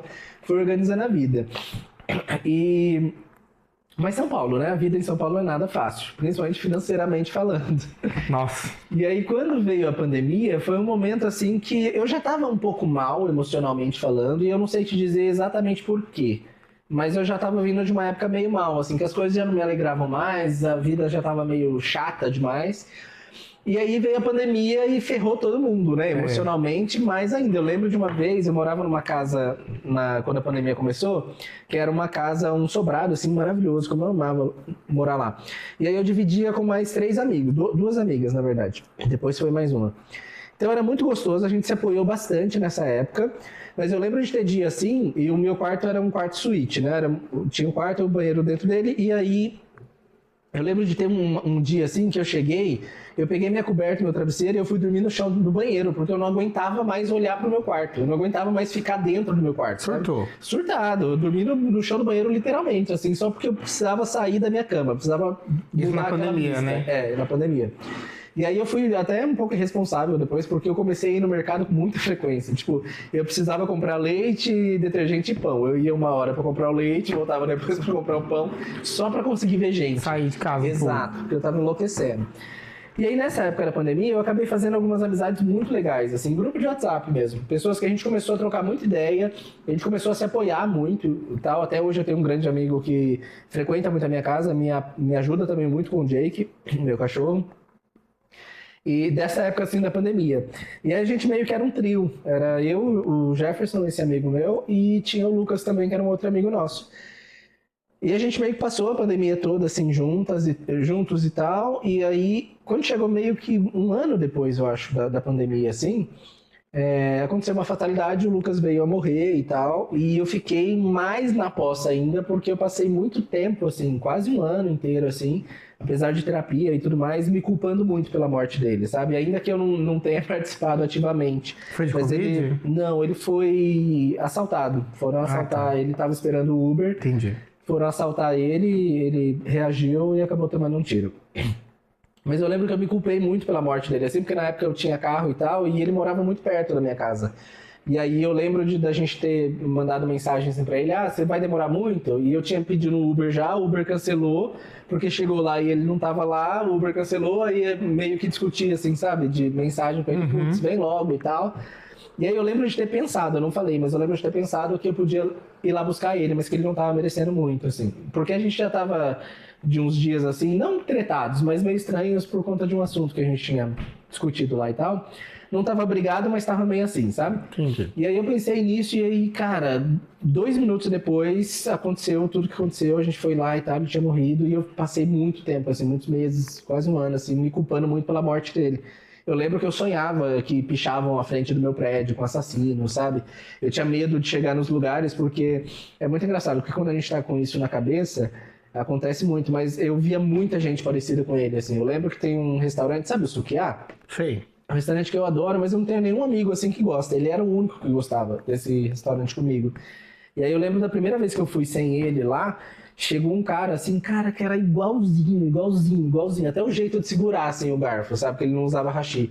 E eu entrei em pânico, porque eu tinha a sensação de que aquele cara ia levantar, ia vir até mim e falar, foi você que me matou, sabe? Assim, tipo, era esse nível de surto. Muito pesado, assim. E aí eu meio que já tinha desistido da vida, assim, nesse momento, porque estava muito pesado para mim. Eu lembro que eu fiz um seguro de vida, assim, e esse seguro, ele ia sair da carência eu acho que 8, 9 meses depois, e eu meio que tava vivendo só esperando esse seguro sair da carência, porque eu já sabia onde eu ia jogar o carro, o que eu ia fazer com a minha vida, sabe? Pra mim era a única oportunidade que tinha, encerrar ali, aquele ciclo. E aí uma grande amiga, assim, me chamou pra consagrar, e aí consagrar ayahuasca, né? E aí eu lembro que eu fui, assim, cara, tendo certeza que eu ia ficar só chapadão, sabe? Nossa, eu vou ficar loucão, igual chapadão. muitos tem esse estereótipo, A maioria, né? das pessoas, E aí eu fui lá e falei, vou ficar doidão já, só pra não ter nada pra fazer, fui. Fui torcido igual uma garrafa, assim, pela experiência. Nossa, foi uma experiência extremamente intensa, extremamente forte, assim. Mas que mudou completamente a minha vida ali, de percepção de mundo, assim, sabe? De escolhas, do que eu tava fazendo com a vida, do que Isso eu era queria mais ou menos fazer. 2021, 2022, né? Isso era, exatamente, 2020, eu acho que finalzinho de 2022 para 2023, se eu não me engano. E aí foi uma experiência muito, primeiro que assim, a primeira experiência, e isso eu quero deixar claro, assim, que não é uma expectativa que as pessoas têm que ter, até porque a experiência dentro da ayahuasca é muito única para cada um, é muito específica para cada um, mas eu sinto que ela entrega muito o que a gente precisa, assim, no momento, né? Dependendo da forma que a gente chega. E eu já cheguei como última solução. Ou era aquilo, ou já tinha desistido de tudo, sabe? Então a minha vida ali, ela só estava esperando alguns meses. E aí eu lembro que um dos primeiros processos que eu tive, assim, da ayahuasca foi encontrar esse amigo meu, assim, ele veio pra mim e tal, e aí eu lembro de levantar, abraçar ele, assim, de sentir o cheiro dele, sentir, sabe, o abraço que a gente tinha, assim, e eu chorava, falava, nossa, me perdoa, me perdoa, me perdoa, me perdoa, só conseguia falar perdão, e aí ele falou, eu tive esse processo assim, dele falando que ele me perdoava, mas não pelo que eu tava pedindo perdão, mas ele me perdoava por eu ter me culpado todo esse momento, sabe? Que, tipo, aquilo não tinha nada a ver comigo. E isso pra mim foi assim, como se tivesse tirando o universo de cima de mim, sabe? Não era nem um peso, era o universo. Parecia que depois que eu ouvi aquilo dele, parecia que eu consegui voltar a respirar, assim. Então foi um processo muito intenso, assim, e aí dali pra frente eu falei, cara, minha vida vai ser completamente dedicada a conseguir levar isso para as pessoas, sabe? A auxiliar as pessoas a buscar esse autoconhecimento, buscar essa espiritualidade de uma forma mais desconstruída, não essa espiritualidade da igreja, sabe? Que você tem que ir lá e dever a sua vida para alguém, como se você já nascesse com uma dívida que não é possível pagar, sabe? Que tudo que você faz está errado e tal. E foi meio que dessa forma que eu entrei nesse caminho, assim. E aí, quando que você decidiu abrir o seu próprio templo? O templo ele veio depois de quase 2 anos, mais ou menos, dentro disso, mas muito com uma ideia de tentar desmistificar um pouco a espiritualidade, sabe? Porque eu sinto que em todos os lugares que eu visitei, assim, para consagrar, tinha muito uma pegada muito religiosa, muito voltada à religião mesmo, muito voltada a crenças que, para mim, naquele momento, ali, já eram crenças que não faziam sentido na minha vida, sabe? Eram crenças que estavam trocando o dízimo e o discurso do pastor da igreja, um discurso mais pesado, para um discurso mais lindinho, mais bonitinho, florido, mas que no final trazia o mesmo resultado. Então foi muito uma busca não foi nem uma busca, foi uma tentativa de criar a minha própria tribo, uma vez que eu já não estava conseguindo me encaixar nas tribos que eu encontrava, sabe? E aí a proposta foi essa, ter um espaço assim para quem pudesse buscar esse autoconhecimento de uma forma mais no seu próprio tempo, mas de uma forma verdadeira, sabe? Sem muito oba-oba, que é uma coisa que a gente vê muito hoje, não é uma crítica específica a casas, mas principalmente a quem busca a ayahuasca, mas é o oba-oba de virar a balada do final de semana, sabe? De que a vida é só amor e tal. E não, esse caminho é um caminho muito pesado, é um caminho muito difícil, porque é um caminho que coloca as suas sombras para fora, sabe? É um caminho que vai mostrar primeiro que o problema do mundo não é o mundo, o problema do mundo é você. Começa aí, sabe? O seu mundo. Então todos os problemas da sua vida são, entre aspas, causados por você. E isso é difícil para as pessoas, sabe? Aceitar, reconhecer, perceber que tudo na vida delas, de certa forma, é culpa delas. Mas é um caminho que muda muito a sua vida, assim, a sua percepção, a sua inteligência emocional, a forma como você lida com o mundo, a forma como você consegue resolver os seus problemas. E é muito engraçado porque eu recebo pessoas que falam muito sobre isso. Eu queria que a vida ficasse mais fácil. Eu tô cheio de problema. E é o oposto. Quando você começa... Amigo, a vida não é fácil. Exato. E quando você começa a se desenvolver num caminho mais espiritual, você percebe que cada vez mais surge problema, mas você vai tendo uma consciência, uma inteligência emocional, uma forma de ver o mundo mais leve. Então não é que os problemas acabam, mas você se torna mais forte para lidar com cada problema. E aí chega um momento que você olha para trás e fala, nossa, eu estou passando por essa situação aqui 6 meses, 8 meses, 1 ano atrás eu estaria surtando, e hoje eu consigo resolver, sabe? Hoje eu consigo lidar com ela de uma forma proveitosa, não só empurrando para debaixo do tapete, sabe? Então o templo veio muito com essa vontade, essa intenção de Primeiro construir a minha própria tribo, porque é um processo eterno, né? Hoje eu vejo a ayahuasca, não chega um momento que você fala assim, nossa, eu já estou desperto, sabe? Eu já estou iluminado. Eu acho que isso é uma construção que você faz ao longo da sua vida. Então é um processo pessoal meu mesmo, mas nesse meio tempo, nessa forma que hoje o templo é montado, eu consigo também auxiliar outras pessoas a iniciarem nesse caminho, sabe? De busca do autoconhecimento, de entender quem é Deus para ela, sabe? Não o Deus da Bíblia, não o Deus da crença de alguém, mas Deus dentro do que ela acredita, sabe? Que faça sentido para ela. Para que não seja só algo gravado, algo que ela decorou, algo que alguém ensinou. É algo que ela vive, que ela sente, que é presente nela, sabe? Entendi. E aí você costuma divulgar as questões que você faz no templo para consagrar? Em rede social? É mais no boca a boca? Não, a gente tem um Instagram, mas a ideia do templo indo mais para um lado espiritual, assim, eu acredito muito que as pessoas encontram o que precisa encontrar. Então a gente até tem a página do Instagram, mas não é algo que a gente faz muita propaganda. Hoje as pessoas que chegam pra gente é muito mais por indicação Uma de quem já questão vai. do boca a boca, né? Isso, Então é muito, eu tenho uma tia que precisa muito, eu tenho um amigo que precisa muito, meu irmão tá numa fase muito ruim da vida, se perdendo. E as pessoas acabam chegando pra gente aí. Só que uma curiosidade muito engraçada não, é modo de dizer, né? Mas assim, a maioria das pessoas que consagram ayahuasca não volta. Isso é uma máxima assim, que a gente tem. Só vai aquela vez e é isso. Vai aquela vez, entende, ou fica assustado, ou percebe o quanto ela vai precisar mudar a vida para alcançar o que tem. E aquela coisa. E mudar é difícil, né? É demais, e principalmente quando você não tem um inimigo, sabe? Que a gente meio que cresce colocando a culpa no outro. Sempre tem alguém que causa o nosso problema. E isso é uma coisa que a ayahuasca deixa muito claro para você, que os seus problemas da sua vida são causados por você. Aí você fala, mas eu tenho um marido que é tóxico. Mas ele só é seu marido porque você deixa. Entende? E aí isso vai ficando muito difícil para as pessoas. Perceber que o problema da vida delas, de fato, é ela. Ela tem a possibilidade de lidar com tudo isso. Você não... E a ayahuasca ela vai muito num caminho contrário da maioria das religiões. Enquanto as religiões trazem a ideia de que existe um Salvador, Jesus vai voltar, que Deus vai fazer o arrebatamento, a ayahuasca ela vira para você e fala, não, ninguém vai voltar para te salvar não, o pessoal tá lá na frente te esperando, sabe? Então enquanto a maioria das regiões diz pro fiel ali, pro crente, sentar no chão que Jesus vai voltar para buscar, a ayahuasca, a espiritualidade de forma geral, que não é atingida só através da ayahuasca, mas tem várias práticas, mas ela vai num caminho de que, meu querido, Jesus veio, fez o que tinha que fazer, tá lá na frente te esperando. Levanta a bundinha e vai fazer o seu. Corre, caminha, sabe? Encontra ele lá na frente. Faz o seu da melhor forma possível, sabe? Então isso é uma coisa muito difícil também, eu sinto assim para as pessoas. Encarar que, primeiro, o problema da vida delas é ela mesma. E o segundo, encarar esse processo, que não é um processo fácil. Então, principalmente quando você começa a se desenvolver emocionalmente, se desenvolver espiritualmente, você começa a tirar muitas camadas de você, sabe? Você começa a ir cada vez mais profundo, cada vez, aí você percebe dores que você nem imaginava, você começa a perceber traumas que você tinha. Só que o grande poder disso, cara, o grande viés milagroso, entre aspas, que não é milagre, né? Realmente uma questão de resultado do que você faz, é você perceber que dá para fazer, entende? Dá para mudar a vida, dá para tomar uma atitude diferente, dá para encerrar os ciclos que eu não quero mais na minha vida, sabe?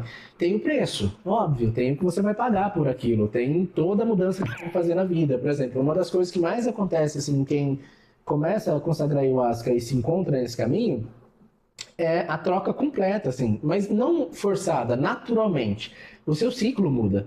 Sabe, as pessoas que você convivia acabam não fazendo mais sentido, porque você começa a ir para um lado da vida mais profundo, você não quer mais falar só de coisa rasa, coisa bobinha, você quer aprofundar, você quer entender por que aquela pessoa está triste, o que está acontecendo na vida dela, por que ela está feliz, o que aconteceu na vida dela, de uma forma mais profunda. Então, seu ciclo de amizade costuma mudar, assim, radicalmente, de uma forma muito natural. Não é uma briga, não é, não quero mais amizade, é só vocês param, sabe? E outra coisa também, relacionamento. Muitos relacionamentos terminam, muitos, assim, porque a pessoa finalmente consegue a força para encerrar aquele ciclo e sair daquele relacionamento que já não faz mais sentido para ela há muito tempo, sabe? Que está morto há muito tempo. Eu sinto que existe uma força e um um esforço assim das pessoas para tentar salvar o relacionamento, mas não há mais aquilo, eu vou ficar de qualquer forma, sabe? Eu vou tentar. Se não funcionar, hoje eu tô pronta para ir embora, sabe? Hoje eu tô pronta para encerrar esse ciclo assim. Então, isso meio que é o que me move assim dentro desse caminho assim com a ayahuasca e as pessoas que chegam para mim buscando esse autoconhecimento, assumindo essa responsabilidade com elas mesmas, costumam ter um processo muito intenso, difícil, mas muito proveitoso, sabe? De você perceber a mudança na pessoa, na forma de falar, na forma de lidar com o mundo, na forma de reclamação das dores, sabe? Isso é um termômetro que eu uso muito. A pessoa chega trazendo uma dor para mim, daqui 6 meses, 8 meses, eu já percebo se ela tá falando ainda daquela mesma dor, se ela já conseguiu superar aquilo, se aquilo já é uma solução na vida dela, sabe? Então é meio que esse caminho, assim, e a dificuldade que eu sinto que as pessoas têm é de aceitar o processo, sabe? Que querem muito oba-oba, acham que a vida é alegria. Eu vou pra lá pra ver cores, ver fadas, ver... Ixi, pelo contrário, você chega lá é cada tapa na cara. Porque uma coisa é eu sentar aqui de frente com você e apontar todos os seus defeitos. Ah, se é isso, é isso, é isso, é isso, é aquilo. Outra coisa, cara, é você reconhecer eles. Entende? Você mesmo falar pra você, então, olha... Isso aqui tá uma merda, hein? A gente tem que mudar isso aqui. Tem que mudar. Exato. Então é um ponto mais, eu acho que é complicado assim no processo das pessoas, por isso que a maioria não volta assim. Mas quando volta num processo muito legal, sabe? Entendi. É uma causa muito nobre. Gostei até de ouvir mais assim sobre ela. Bom, vamos fazer aqui a nossa dinâmica antes do final. Vamos lá. Eu até pensei em fazer contigo, baseado nas suas questões de ser um advogado formado.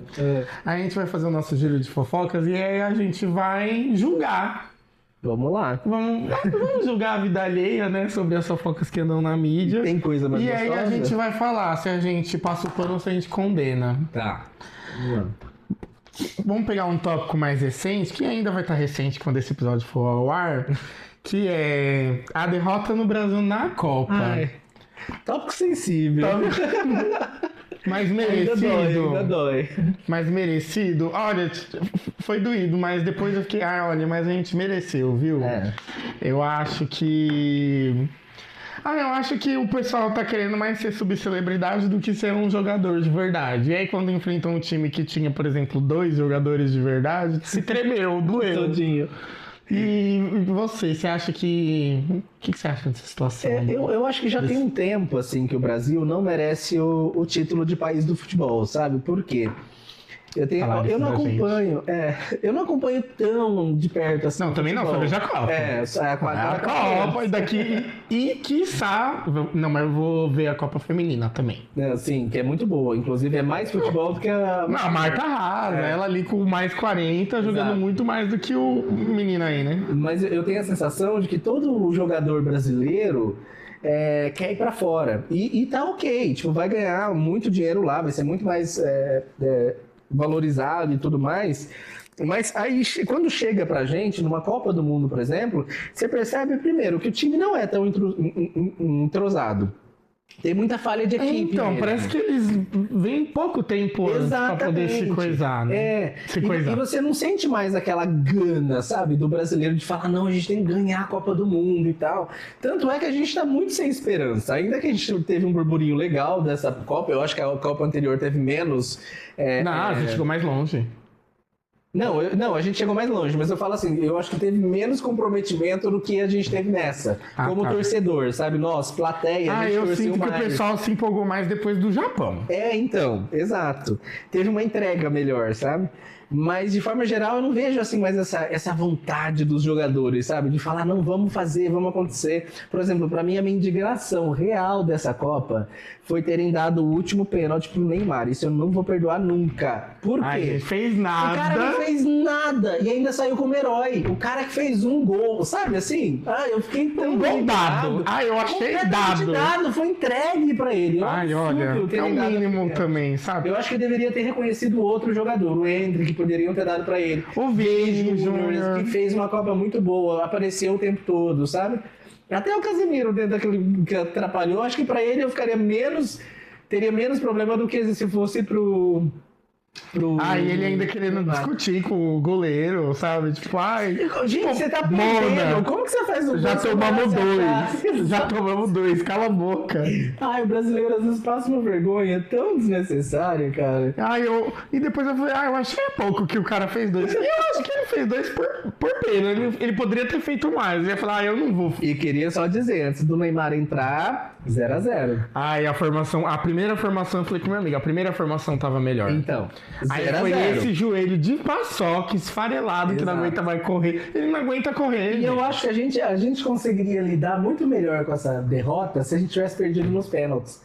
Porque pelo menos daria aquela sensação de que a gente lutou. É igual o Cabo Verde, que foi a surpresa aí da Copa, perdeu nos pênaltis pra Argentina. Mas lutou até o final, Sabe? Aí A gente não teve nem chance. Cabo Verde enfrentou a Argentina e foi pros pênaltis. E que a Argentina com certeza é uma seleção que tá muito mais forte que a nossa. Eu acho até que o 7-1 foi menos dolorido do que esse. Juro Nossa, pra você acha? tá? Eu acho que esse não, porque o muito 7x1 foi um trauma de anos. Foi, mas esse foi muito humilhante. Sabe, tá todo mundo com essa sensação de que, tipo, gente, a gente conseguiria ter feito alguma coisa diferente. E foi dado. Eu achei que foi dado esse pênalti aí, completo. sabe? Tem até uma coisa engraçada que eu respondi. Tem alguns, não todos, alguns sabem reconhecer as coisas, né? Alguns homens héteros que passam pano pro Neymar de um jeito. Aí teve um amigo meu, né? Que ele postou lá no Stories e tipo... Ai, você é o maior artilheiro da história do Brasil nos últimos tempos, não sei o quê. Mas um homem só não faz um time, não sei o quê, do Neymar, né? Aí eu peguei e respondi os stories dele. Eu falei, eu não sabia que você gostava disso. Ele, claro que eu gosto do Neymar. Eu falei, não é disso que eu tô falando. Ele, o quê então? Eu falei assim, de mamar o Neymar igual você tá mamando, postando esses stories. Puta que pariu. Eu vi muito assim, vai deixar o camisa 10 no banco, é isso que dá. Gente, pra mim, a Ele única deveria ter função... continuado lá.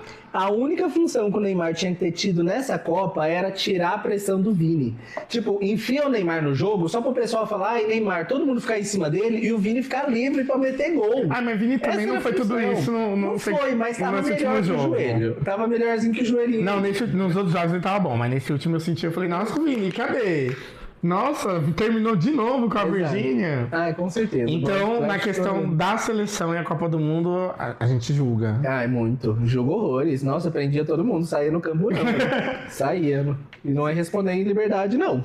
É isso, então. Vamos para uma segunda fofoca que eu separei aqui, que eu vi que você não tava tanto por dentro, que já faz assim, acho que um ano, mais ou menos. É o cancelamento que o Brino teve.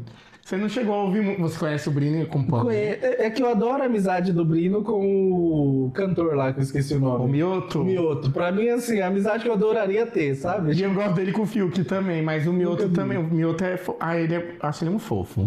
Pra mim é maravilhoso. Porque o Mioto, pra mim, vem de um mundo, assim, tudo regrado, tudo certinho. E o Brino vem, caralho, como é que tá funcionando isso daqui, sabe? Tipo, que vida é essa? Vamos falar. Mas o cancelamento dele, vou até te explicar de uma forma resumida, e aí você me dá sua opinião baseada nisso, né? Que, tipo assim, aparentemente, quando ele era pequeno, supostamente, quando ele era pequeno, assim, pequeno de internet, não pequeno de idade, um canal que é o Balela, eu não conheço, não é do meu nicho, mas é um canal que tem uns seguidores aí.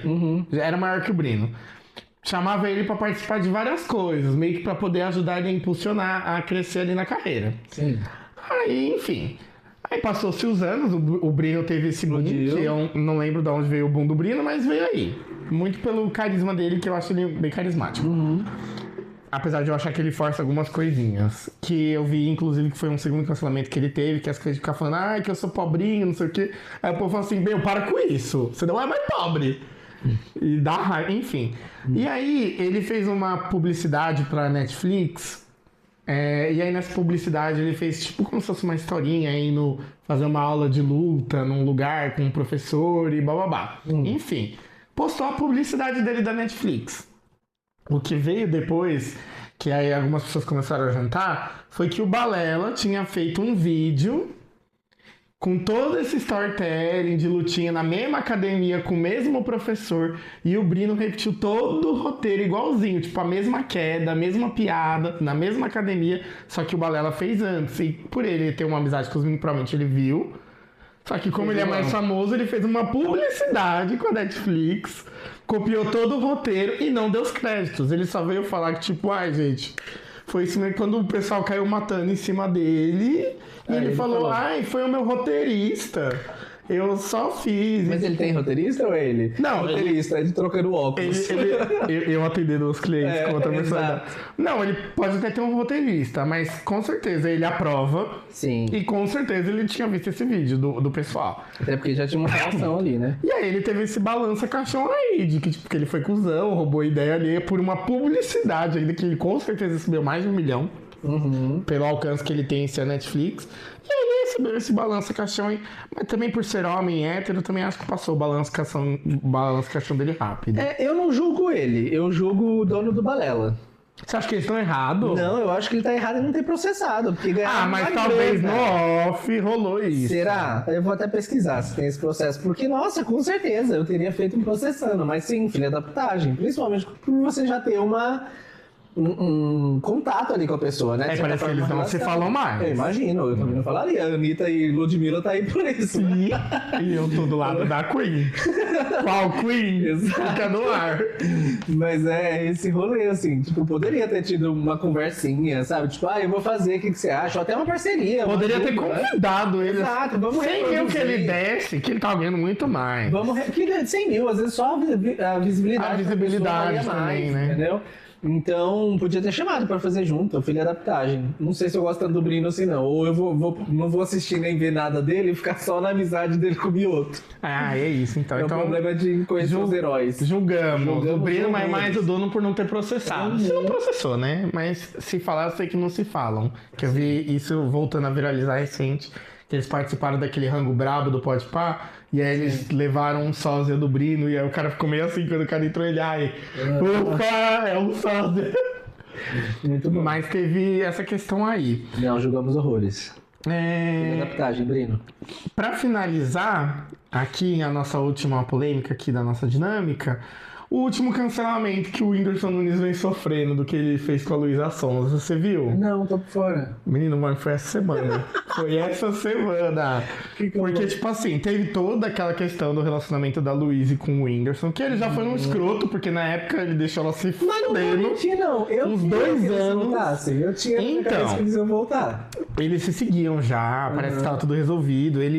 Ela foi apedrejada aí 2 anos. Teve um período que ela morou fora com o Vitão, com medo de andar na rua, ela e o Vitão, porque. E depois de 2 anos dela ser achincalhada, ele falou: não, gente, ela nunca me traiu. Eu que tinha problema com droga, era um escroto e. né? Sim. Enfim. E aí eles voltaram a se falar, se seguiam e tudo mais. Aí, quando o Brasil perdeu, voltando aí na Copa. Perdeu pra Noruega, eu não sei se você viu, mas viralizou alguns posts de tipo assim, esse cabelo é da Luísa Sonza ou do Haaland, que é um jogador lá da Noruega, né? Aí tinha essas coisas, e aí brincaram muito deles serem parecidos, tá, a questão do cabelo, ela até fez uma publicidade imitando um meme Ele dele. no espelho, né? Isso. E aí, quando o Brasil perdeu pra Noruega, o Whindersson comentou na foto dele, do Haaland, né? Ele falou assim, eu te jogaria do penhasco de novo. Ai, sabe? Ai, gente, olha. Provavelmente completamente chapado. Não, mas assim, também não justifica. Não justifica. Mas assim, olha, uma pessoa... E ainda mais ele, que tem um alcance que ele tem... Acho que hoje em dia ele não tem mais o alcance que tinha antes, né? Mas mesmo assim, ele achou que aqui comenta...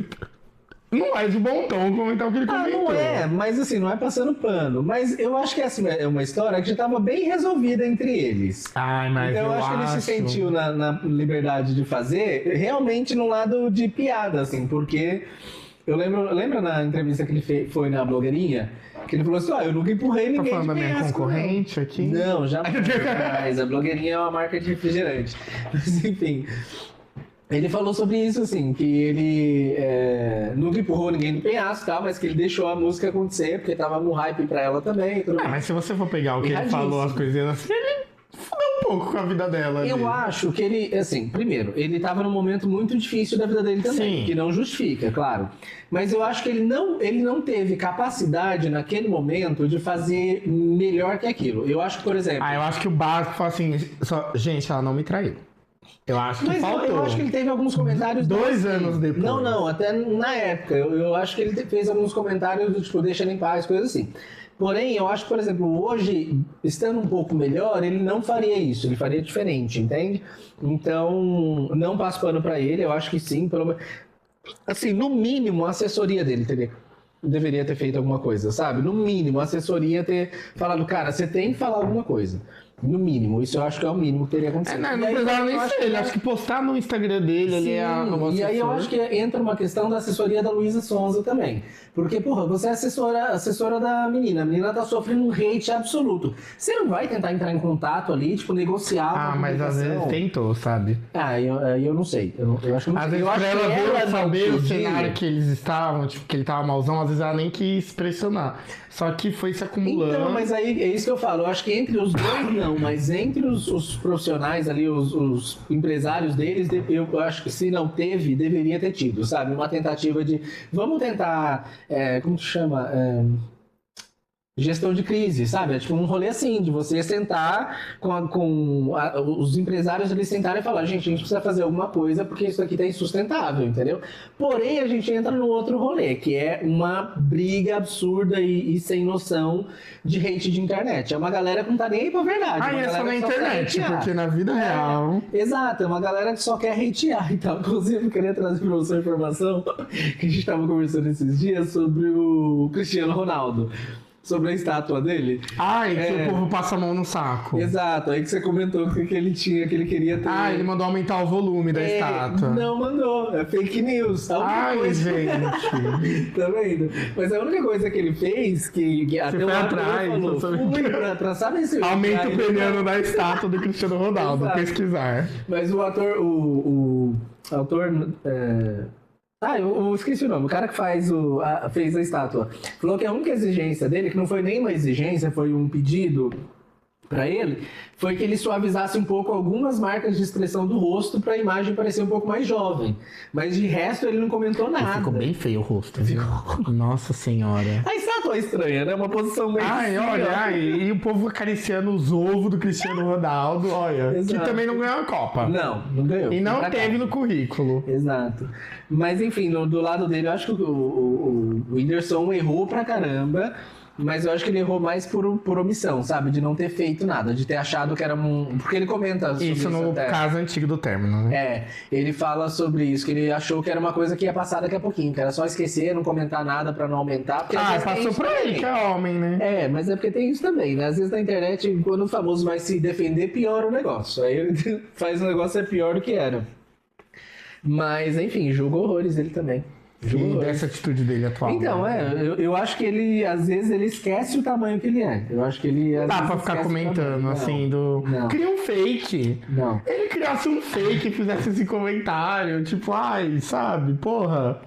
Às vezes ele pensou que tava no fake, inclusive, também. Mas eu consigo entender de onde vem o raciocínio do humor dele, sabe? Tipo assim, a Luísa Sonza zoou com um cara, que era o mesmo. Vou lá fazer um comentário também que vai viralizar, entre aspas. Mas eu acho que esse comentário em si não deveria ter sido feito porque ele vem de uma... Eu sei que ela deu um follow, postou em direta, falando que em alguns... Não com essas palavras, mas resumindo, tipo, que enquanto alguns faziam piadas, ela malhava e ficava mais gostosa e mais rica e inteligente, que não era um homem raso e burro. Ela falou assim? Não foi essas palavras, mas ela chamou ele de burro. Chamou de burro. Eu não sei qual foi a tentativa, mas ela chamou ele de burro. Ele apagou, não? Nada, ele estava chorando, bem chapado, por Chorando? sinal. Parecia estar chorando e bem chapado. Acho que o efeito da maconha junto ali com... Bateu forte? Bateu nele. Mas não pediu desculpa. Ele só falou, gente, foi uma piada. Mas no momento algum pede desculpa também. Acho que até por isso um follow. Mas esse é o problema dos comediantes de forma geral, né? Dificilmente eles entendem que, apesar de ser uma piada, é um problema, entendeu? Eu gostei que os 3 casos que eu trouxe, a gente julgou tudo. Não passou pano pra ninguém. Não, nenhum. Julgo todo mundo. É isso. Se fuder mesmo. Você acha? A vida não tá fácil. Trabalhando igual um louco pra conseguir ganhar um negocinho ali, comprar um biscoito, uma bolacha. Sabe? Aí vem esses vagabundinhos aí que peida faz 2 milhões na conta. 2? Amigo! Não, pra mim deu. Bom, pra gente finalizar aqui, vamos fazer a dinâmica aqui do nosso bate-bola. Onde eu vou fazer algumas questões, perguntas, né? Obviamente, pra você responder a primeira coisa que vem na sua mente. Bem original, né? Esse quadro. Minha mente é meio conturbada. Só que, é bom assim, meu amigo. Junta duas. E aí, baseado nas questões do pluralmente mesmo. As pessoas às vezes gostam de várias coisas diferentes e acham que são nichadas, mas na verdade todo mundo é mais plural do que pensa. Tem aí. Tem alguma coisa em comum. Então vamos lá. Eu vou pedir pra você falar um livro. Mas é tipo, você fala e é bate-bola. Exato, você vai falar, sem tentar justificar. Tá. Um livro. Um livro, A Culpa é das Estrelas. Um jogo. Ragnarok. Uma série. Penny Dreadful. Nossa, sensacional. Uma música. Caneta azul na cabeça. Nossa, um tipo de música que você escuta que ninguém imagina. Que eu escuto? Eu não sei se as pessoas... se bem que hoje na minha personalidade eu acho que sim, mas eu escuto música clássica. Não, mas isso daí dá pra imaginar, quero outro. Não gostei da troca. Que eu escuto? Que as pessoas não esperam? Jazz. É esperado? Eu escuto muito jazz, mas... eu acho que eu sou clichê então nas músicas. Eu escuto bastante que eu acho que é considerado emo, tipo assim, Fresno, é uma coisa que eu escuto bastante. Fresno, acho que eles estão aí até hoje, né? Eu já vi um show do Fresno, não porque eu fui ver eles, mas eu fui ver outra banda e eles estavam lá também. Quebra as correntes pra mim de Fresno, um ouro. Eu gosto de Diga. Diga também é muito boa. Diga parte 2, com o Emicida. Amo. Um filme. Um filme é A Origem dos Guardiões. Amo. Esse é bom do desenho do Jack Frost, né? Exato. Esse é tudo. Merecia uma continuação e não teve, enfim. Algum procedimento estético que você faria? Que eu faria? Eu não faria, mas era uma coisa que eu tinha um probleminha na infância, era a rinoplastia. Acho que eu tiraria... Não faria hoje em dia? Não, hoje não. Mas eu tinha, na minha cabeça, meu nariz tinha essa bolinha aqui, tá vendo? Que pra mim era terrível, assim. E também, quando eu fui pra Minas, sofri o bullying do nariz de batata, então... Entendi. Mas também, né, que ser o aluno nota 10 logo de cara... Uma hora, assim, tinha que se ferrar. Né? Tinha que sofrer aquele bullying. Não pode mais? Foi uma caráter, Tarcísio. Mas aí também eu desandei um tempo ali, viu? Porque já que eu tava sofrendo por tirar nota boa, eu comecei a tirar nota ruim. Depois me ferrei pra voltar. Bom, e pra finalizar, uma mensagem, assim, baseada nas suas experiências que você gostaria de passar pro próximo, de forma resumida, né? Uma mensagem, cara.